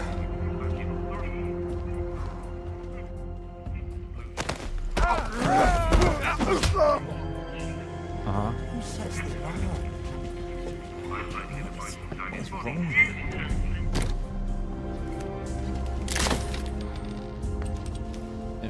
Okay. Your Q gadget. Did he knock off the keyhole? Okay. Your Q gadgets are doorknob's gone, custom and so is the developed keyhole. to be powered by resources found in the environment, so be sure to stock up when you have the chance. Aside from your signature watch, a gift from Q, you'll have other gadgets in your arsenal. The laser fires a direct beam of energy that can be used offensively against targets or tactically on environmental weak points, Take care of that right away. opening up strategic options to avoid combats or spring traps. The smoke device confuses and disorients foes, letting you pass through undetected, offering a chance for That would sense up all alerts in the whole area. What do you think? Just random smoke happened? concealed stealth takedowns. The world of 007 First Lights will see Bond face different opponents, some of whom cannot be bluffed or charmed into compliance. Using a dart phone to incapacitate them will give you an opportunity to talk your way out with a charismatic flourish. First, I asked for Boston's. Oi, I need to find Saunders. There's a chance the suspect is dressed as security. The bastard could be hiding right under your noses. Damn. I'll keep an eye out for new faces. But sometimes Who is that? I don't know. hard as you may try to stay hidden, a fight is unavoidable. If he was from MI6... What? Excuse me? Who are you looking for? Relax, off-duty museum security. Don't. Having been discovered, Bond will need to rely on more than wit and charm to contain the situation. In melee combat against multiple assailants, you'll need to think fast. Combining throws, parries, and direct strikes with environmental takedowns and items.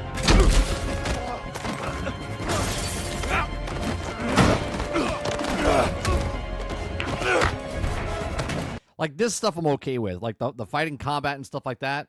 Cool. Simon says don't get up. Sometimes James will need more than his fists to get out alive. When enemies show clear intent to shoot and kill Bond, you will be granted a license to kill. Trained by the Royal Navy, Bond is an expert marksman. His Q pistol firearm is a Marksman expert. Navy. Why are you Bond shooting is an the guy expert 5 marksman. times? Hit him there. Disarmed. Shot him in the, His shot Q him in the pistol- face. Now that's excessive. Firearm is a great conversation starter. Enemies can provide additional firearms. I like the fighting. You'll just have to borrow them for a moment. I think that stuff's cool. With quick thinking, you can turn the tables on your enemies by making the very environment. Quick thinking, Sarge, you can you're gonna turn have the a blast in tables this on game. your enemies You see that fire hydrant on the wall? by making the You can smash a fire very hydrant with your environment head. It's an achievement. You're gonna have to do it. a deadly weapon. Gadgets used for stealth and infiltration can also be deployed in combat to disrupt enemy attacks or provide further offensive options.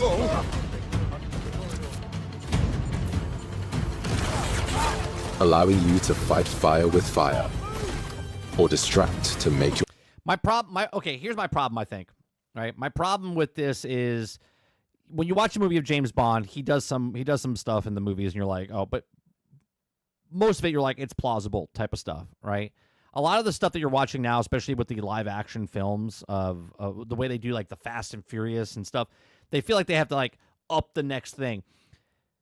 This is like Uncharted with like Tomb Raider and stuff like that. Like those were video games before they were movies, right? And there's that disconnect of it's a video game, so it's video game logic and whatnot.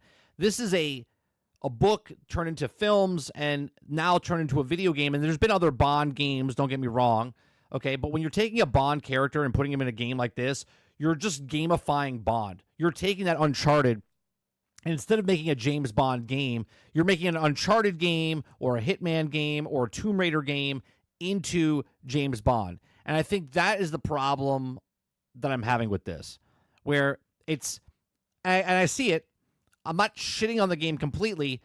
I haven't played a Hitman game in a while, and I feel like this is more of a Hitman game than it is a James Bond game. It's a Hitman game with James Bond as the character and the story and whatnot. But I just feel like this is a disconnect because they just gamified James Bond. To escape.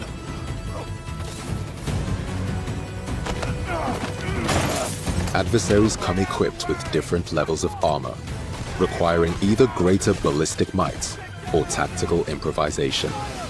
To support him in challenging situations, Bond can use his own instincts.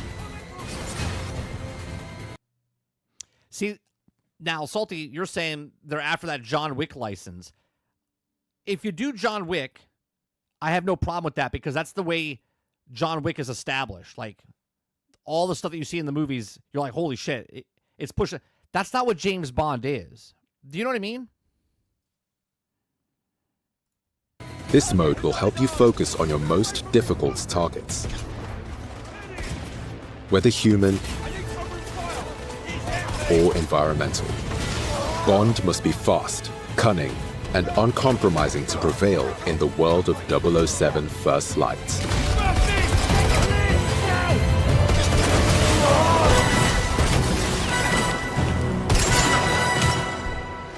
Thank you for your visit. Okay. We hope to see you again. Somehow I doubt that. Oh, 100% this is from John Wick, yeah.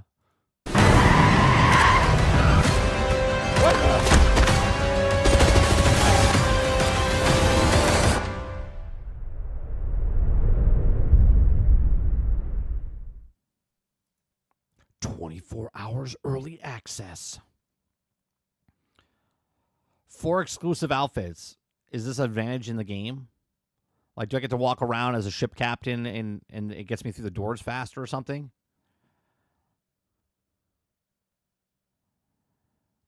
Yeah. You see what I'm saying, Titan? Robert's saying I have boomer takes here, but, you know, Titan's saying, or Robert Jones is saying I have boomer takes. Titan's saying, agree at 30. I expected The Last of Us groundness, choking people out slowly. Yeah. That's what I'm saying. That's what, like, James Bond is. There is action moments in James Bond, but it's not a John Wick. It's not a video game of Uncharted. It's not a video game of Tomb Raider, where when I played through Tomb Raider and she's blowing up shit and doing all this stuff, I'm like, man, she's like a psychotic murderer, right? Like that's the video game. And that is different than the original Tomb Raider, okay, which is more of a puzzle type of game. They made it like action-fied. They've taken James Bond, of what we know is from the books and from the movies, and they've gamified them into what we know in video games. They're like, yeah, let's do that. That's not what this is. I don't know. Obviously, I think it'll do well. I think people are like foaming at the mouth from it. Obviously, Amazon and MGM are part of it. We'll see where they go with the next James Bond in the film. I didn't watch the last James Bond film because, that's not a James Bond film. A lot of bad shit in this opening scene. One, showing that slow driving scene. And then once it got into the action and stuff like that, it's just like, what is going on? Very, very scripted. They're like, hey, what about if we made the next Hitman game, but we just put James Bond in it instead? I don't know.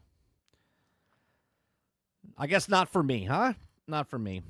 Maybe we'll play it on a discount down the road. Sarge says, we've seen some of the best melee combat over the last 10 years. Can we get someone pick up a phone and call anyone who worked on that kind of combat? Z says, yeah, more like Siphon Filter at least. I would even take that, like Splinter Cell. Splinter Cell was more realistic than this as far as... Yeah, Titan, that's what I'm saying. Amazon, what direction they're going to take it. Oh, you didn't watch the new one with Daniel Craig? No.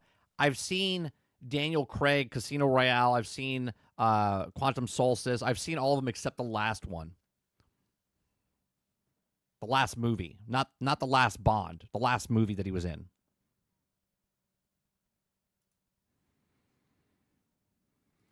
It's a little Uncharted, Mission Impossible, and Wick. Even throwing in with the weapons, you can also see how the ammo Hitman mixed in there. Yeah, I haven't played what's it called? The Hitman games, the last Hitman games. You guys tell me I should. Mo says, play it on Game Pass, Mike. I will play it on Game Pass when it comes out.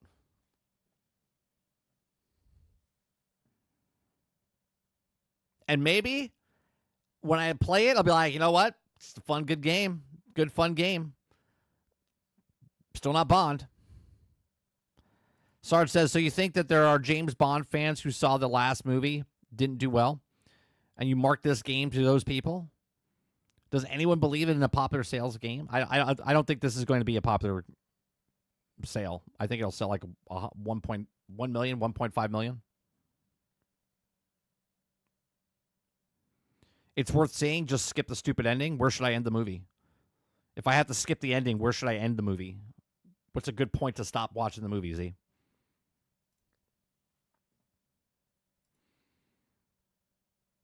All right, so there you go. James Bond.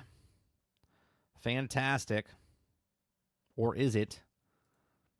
It was funny, though. It was funny. What else we got here? We got one more story. You'll know. Now I think I gotta watch it, Z. And when it happens, I'll watch to a certain point and go, "Oh, yeah, that's the point right there." Hey, the next story we're talking about is Borderlands 4 seems to recapture the series' signature chaotic charm, a welcome return to its roots. Okay, I'm not here to shut anyone's parade. I'm not buying Borderlands 4. Other people have played it, and I want to read what they have to say about it. Obviously, it's a piece. They'll probably gush over it, which is fine. But I would like to see what they say about the game, right? For those of you that are interested, maybe you're still on the cusp of, I was thinking about getting it. I don't know if I'm going to get it. So here we are.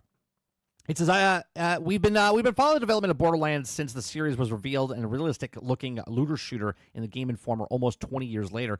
Now, long before the cell shade looked, we've come to know and love, and let's say, and a fanatic absolutely love the franchise. All right, we can skip this part. Enter Borderlands 4. Entering the preview area, I was nervous, not because I thought the game looked rough in any way, shape, or form, but I wanted to chase the same feeling that I felt like with the original Borderlands and Borderlands 2. I don't know if you could ever do that. When you first watch a film, you didn't know about it. We'll take Star Wars, for example. Like when Star Wars New Hope came out, nobody was going to the theater and be like, this is going to be amazing. They saw it and was like, this is a fucking amazing. And then when they came out with Empire Strikes Back, your expectations are much higher because you've already seen the first one that you had no expectations for. And then the sequel either meets or exceeds, right? Well, below meets or exceeds your expectations. And then so on and so forth. Now you have two things underneath your belt, and the third one comes out, you're like, it wasn't as good as... That's what it is. So going in to Borderlands 4, thinking that you're going to have the same feeling you had with Borderlands and Borderlands 2, probably not going to be. Okay? The tone is set from the opening without giving out too much away in terms of spoilers. I can say that it also arrived in the Fade Fields, where the player Vault Hunter has teamed up with the Crimson Resistance in the fight against Sol, one of the Timekeeper lieutenants. Now the player is taking out the fight of Sol's fortress. The preview begins at a aforementioned fortress, take on Sol, save the resistance of the Fade Fields. It's that simple. Okay? This is my boomstick. It says, I'll get right to it. If you're playing Borderlands, you're here for the guns. Borderlands 4 does not in any way, shape, or form disappoint. My assault rifle was shooting some of the mini saw blades that stayed circulating enemy jugulars until they're dead. That's cool. The shotgun is also some of the more charged automatic melted whatever it touched, elements damaged and damned. It says, my ability, the Peacemaker arms, soaked synths, amateur enemies, in a waterfall of crit only bullets. Nothing was also standing up to me. Even the downed state, my back-latched weapons took make quick work of the poor practice dummy, giving me a second chance at a revive. The weaponry combined with the update character movement was made with the pinnacle of Borderlands experience. Nothing touches this moment-to-moment combat and can say safely as it after an hour of playing in the preview. Going back to Tiny Tina's Wonderland on my previous favorite Borderlands 2 could feel like an actual slog now that the movement has become something of a keen to Gen Z Call of Duty Zoomer bait. But something that once in motion is absolutely beautiful to control. So there you go. They changed the movement of the actual characters in the game and it feels much better. You might not want to go back to the other ones, right? Mastery of the system will also have you sliding, jumping around like a skybound rack, pillaging timekeeper suck-ups like XP Farm and Truly are. It says the weapon system was also undergoes some substantial changes. Remember when the rockets took up a slot? Not anymore. Instead of your grenade slot, you can also slot in by some form of grenade, throwing weapon, or ordnance. And ordnance comes in a form of rockets, freaking laser beams that also would make Dr. Evil proud, and other booming blood soakers. No more will you also rely on finding ammo for your rocket or grenades either. Instead, they're treated as a cooldown ranging from 10 seconds to 20 seconds or longer. Players can also then use them in between ability allowing onslaught of damage output. So basically, if you're playing Destiny, it's your abilities that you can use, right? They're abilities now. They're not out of ammo. You can also tell I can love the combat in this game. What about everything else? Atmosphere done right. Well, that's good. There's also a thin line between Borderlands and Always Walking on this comes in tone of humor and overall storytelling. A fan favorite, Handsome Jack, once donned the Realms player minds of both equally hateful and humorous. The twins of Borderlands 3 were equivalent to the kid trying way too hard to be kind of funny back in the junior high. I would also say this with James Bond. I think James Bond's trying too hard to be James Bond instead of just letting James Bond be James Bond. But anyway, while also ever threatening the attempt of once humorous Handsome Jack fell flat, those twins also became forgettable. Entry of the favorite book series. This is where the villains thus far come in a different angle. Rather than taking any crack at humor, Soul is simply demanding of presence, a face of beacon, hatred of calls of all Vault Hunters weak with simple glance your way. So I guess that's the overall boss guy. Okay. There's no joke or punchline, just pure hatred for anyone standing in his way. Borderlands 4, as a result, would seem to be aiming for much darker tone than it comes to some of the villains. While also not certain what lies ahead or before, it clears that Gearbox isn't taking humorous risks when it comes to some of the obstacles that will also stand in your way. A sense of urgency took me as I fought through the fortress. It was also clear that Crimson Resistance needed me more than hundreds of others would also face consequences as a result. Don't worry, though. It doesn't mean that the comical nature of Borderlands has ceased to exist. From one of my deaths, and Rafa chimed in, and after spawning, where did I go wrong? That's rhetoric. Nobody answers that. Or rhetoric. Nobody answers that. Okay. One stupid death after another. One-liners coming off were perfect. Nothing felt forced or overdone. Instead, they also felt actual decent jokes. Humor also seems to have grown with the audience. Boss and loot. First of all, I need to preference this a bit. I fought Soul twice. Once with my original run, and once again using an already announced Mad Moxie Encore system. Okay, Soul will come hard, using some of the invincibility, and players also need to combat using environmental items, and also can tether and launch back at him. His shields will drop and then becomes vulnerable all forms of damage, so like a hit phase and a defense phase. Okay, I had to fight him twice because, like all Borderlands games before, there are builds that out-intention the developer's original idea. Basically, I accidentally one-shotted Soul. Oh, that's good. So you can one-shot a boss. Cool. You see a small combination of my class mod, which resets grenades on ability use, mixed with the ability modifier that also resets my ability on each kill, created an infinite grenade situation. My legendary homing grenades went from 1 to 12 to, however, many of my grenade key could punch while I wasn't in a down state. The grenade radius was killing everything, myself included, and the absolutely melted Soul like some of the best build guides out there. I decided I would rather find out what the fight would actually was by running it again. My second go around, limiting my use of grenades by refusing to touch them, was a lot more fun mechanic-wise. Well, there was no mechanics because you could just Boom. Almost like a mini raid boss in Destiny, Soul had multiple stages and called for a mixture of movement and environmental use, unless you throw a grenade at him. Phase 1 saw him dash at my character while also tossing area damage rods on the ground, picking up the last one like I was also previously allowed him to take damage.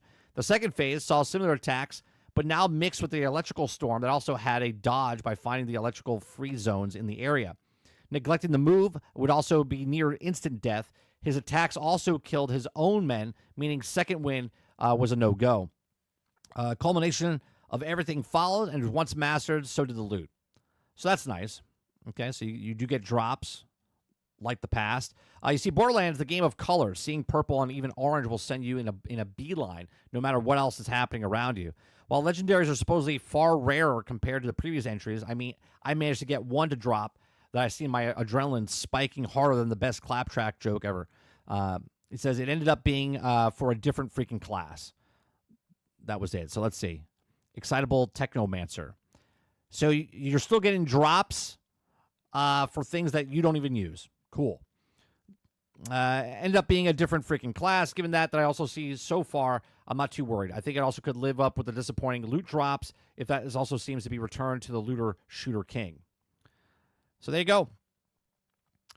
Still going to get bad drops. You can still make overpowered builds. It seems like a gunplay. It seems like the story's pretty good. So there you go. That comes out in what? 7 days? 6 days? Next Tuesday?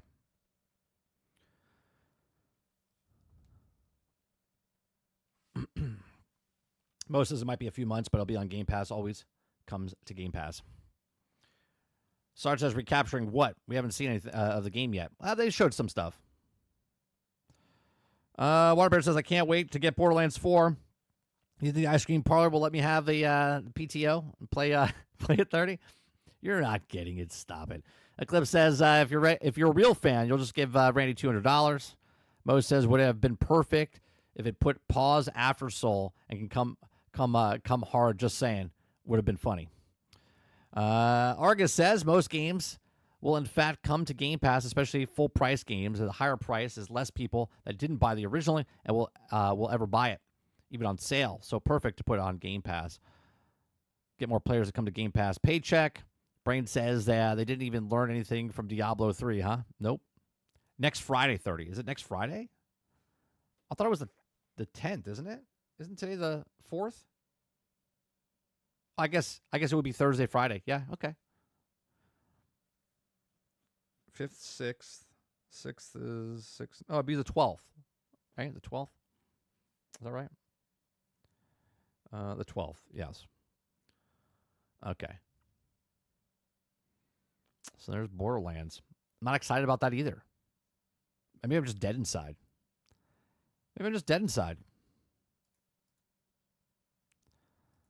So Borderlands 4 coming out. Not excited about the James Bond game.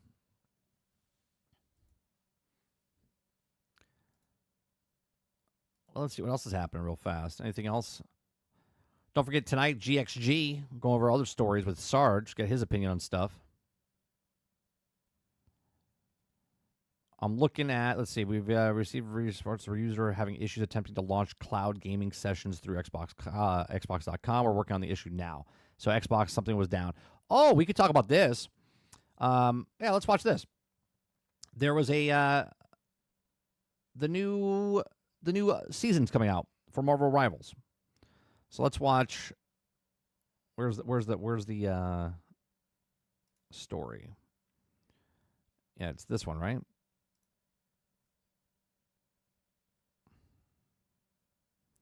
Season 4.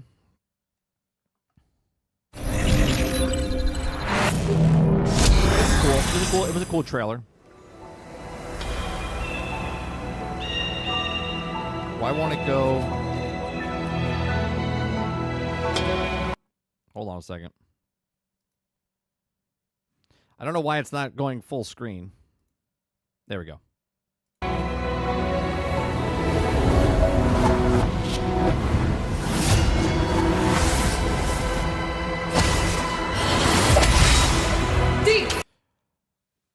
I said this to Luke yesterday. I don't know much about this character at all, right? Obviously, I was told that it's Thor's sister, another sister. I'm more like feminine looking women. She's fucking jacked, dude. Look at her. She is jacked. Dom, guardian of the 8th city, surrender to the hand of heaven.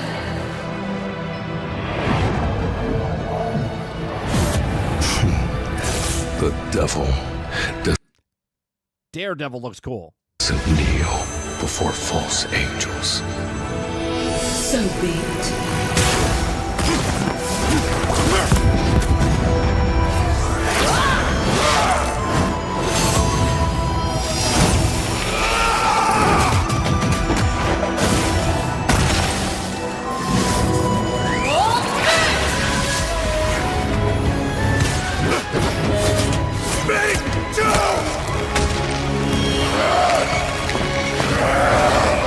Let the devil! You are not the only one without fear!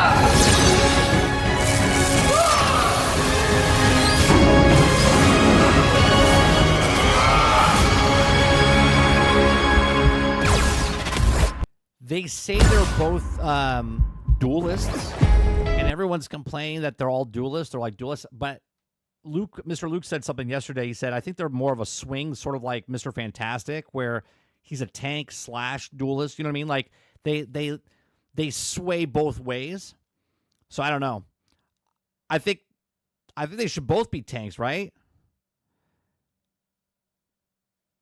Eclipse says, yeah, she's a tank. I thought they said they were both duelists. So people are complaining about that. Some people are saying they need more medics inside the game. I think they should make a hybrid class, like a separate hybrid class itself. Yeah, I didn't know nothing about her, Worlds. Nothing about her. No, she's a Vanguard? Okay, so then people on the forums were saying that they're both duelists and they were complaining about it. So she's a Vanguard. What is Daredevil?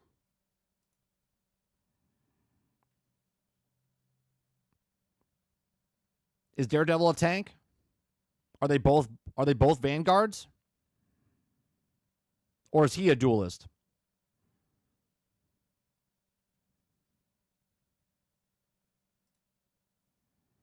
Here's some gameplay. Feathered Fury! To battle!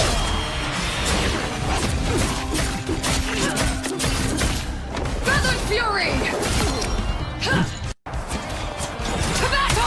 Does she only have one wing?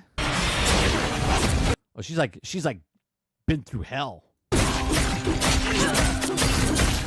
Feathered Fury! Yeah, she's jacked, man.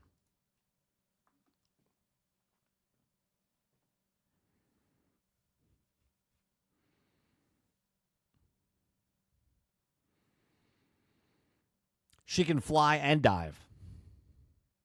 I don't think they showed his role yet. I'm guessing it's DPS, but who knows?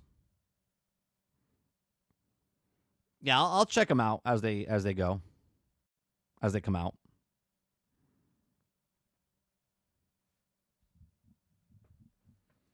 Silk Song is out. Oh wow! If any of you guys looking for a deal, Samsung 49-inch Odyssey Curve gaming monitor drops Black Friday price, $700 off. $700 off. So if someone's looking for a curved, man, I would love to take one of those instead, but it's still too much. What's it going for?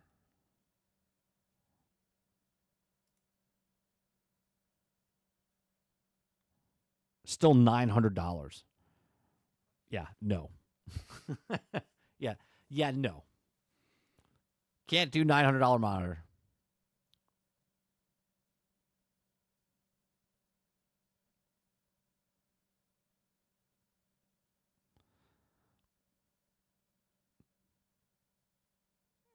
Let's see what else is going on. I'm looking through his Twitter right now. They're not showing any other gameplay, huh? Just her one gameplay. When do they come out? They come out next week too, right? Season 4?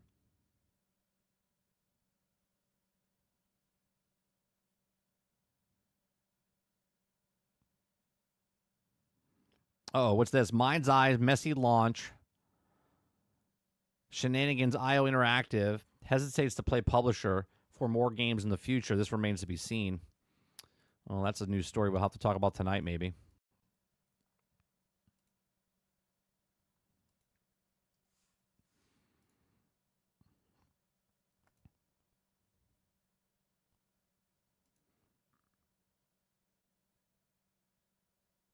The 12th? Okay.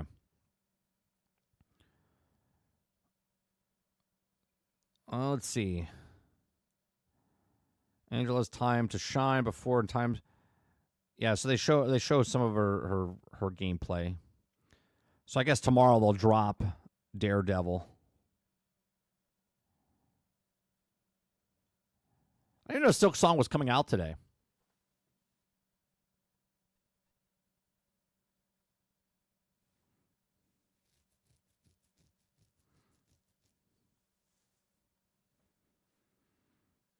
Daniel Craig was originally used for 007's First Light demo model. See? They were going to use Daniel Craig, and instead, they switched it to the younger guy.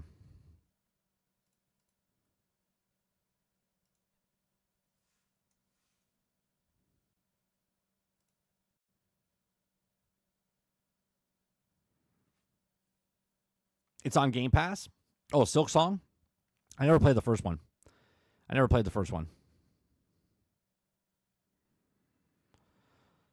Humble's Lego Worlds Collide bundle is offering 17 Lego games, a $499 value that you can get for as low as $15.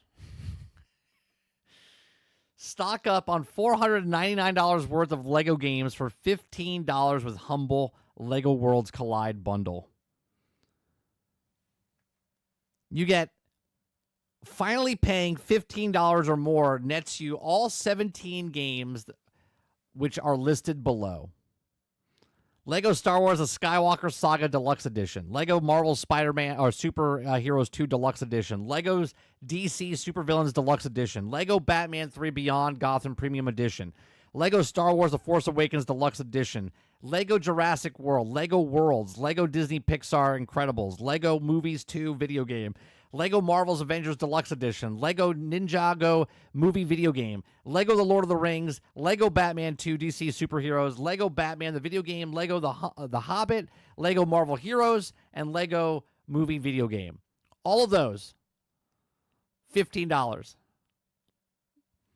These games can all be redeemed on Steam, and the extra bonus for this bundle is it supports a charity. Specifically, a bundle supports the Radiant Science Foundation. It can also increase your payment beyond $15 to donate more for the foundation.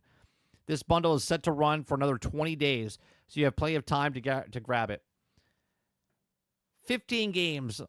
That's on Steam, though. My problem is I won't sit there and play these games on my PC, right? Because my son won't play these with me on my PC. It's a good deal, though. I own most of them. But paying $15 just to get like DC Supervillains, because I don't have that. I don't have, what's it called? I don't have the Lego Movie 2. I don't have Ninjago. I don't have the Lord of the Rings when I played it, but I don't own it.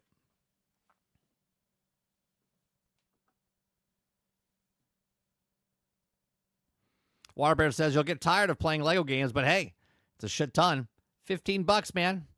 $499 worth of games.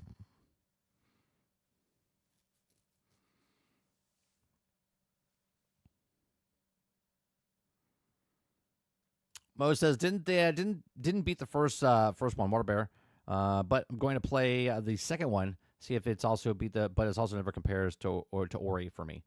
I played Ori, never played the second Ori. I never played Silk Song at all. They got a Mega Man bundle right now too. Mega Man bundle. How many Mega Mans do you get?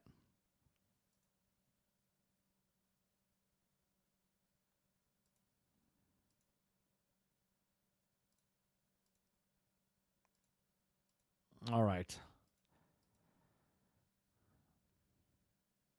Was it Humble Bundle?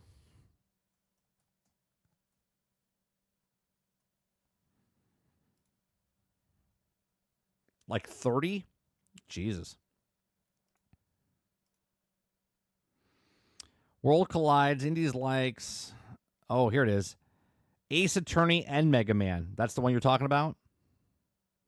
11 games. You get 11 games.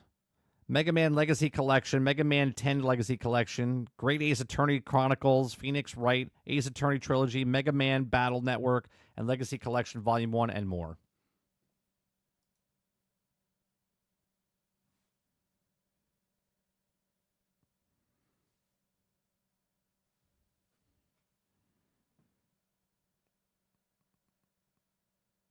That's crazy. All the main series of Mega Man is 1 through 8, all the X series, and the Network Battle series. Jesus. There's 19 days left on that. Yeah, you get all of these. You get the Mega Man and Attorney at Law. Or Ace Attorney, not Attorney at Law. All right. That's going to do it for me today. We'll be back tonight at 8 p.m. Eastern for Generation X Gaming, weekly podcast that goes over a few of the top stories from the past week, and we rant along the way. That's at 8 p.m. tonight right here on 30 NSG. In just a little bit, about 40 minutes or so, I'm going to be over on 30 and Still Gaming. We're going to be playing some more Helldivers with Mr. Luke. If you want to come by and hang out for that, come on over to 30 and Still Gaming. Appreciate it very much. Hit that like button. Hit that subscribe button. If you'd like to go above and beyond that, become a member as little as $5. Appreciate it. And I'll see you guys on the next one. Peace.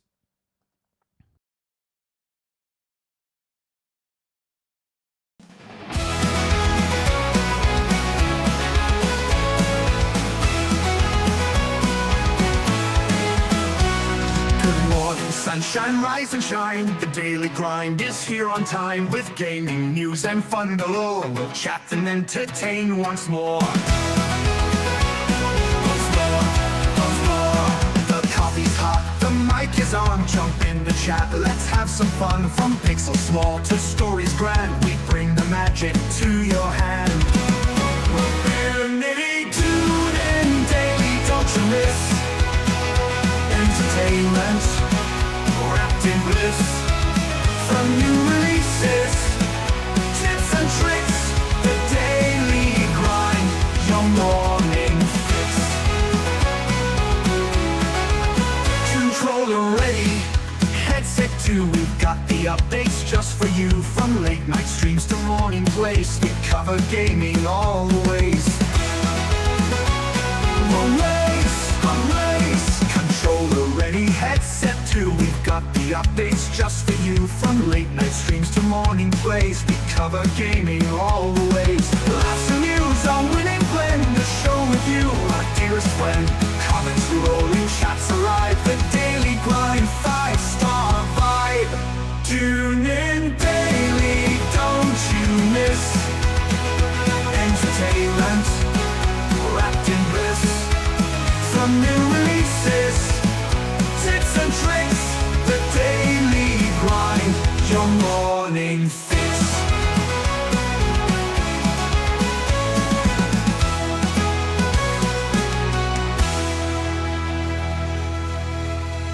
Good morning, sunshine, rise and shine. The daily grind is here on time with gaming news and fun galore. We'll chat and entertain once more. The coffee's hot, the mic is on. Jump in the chat.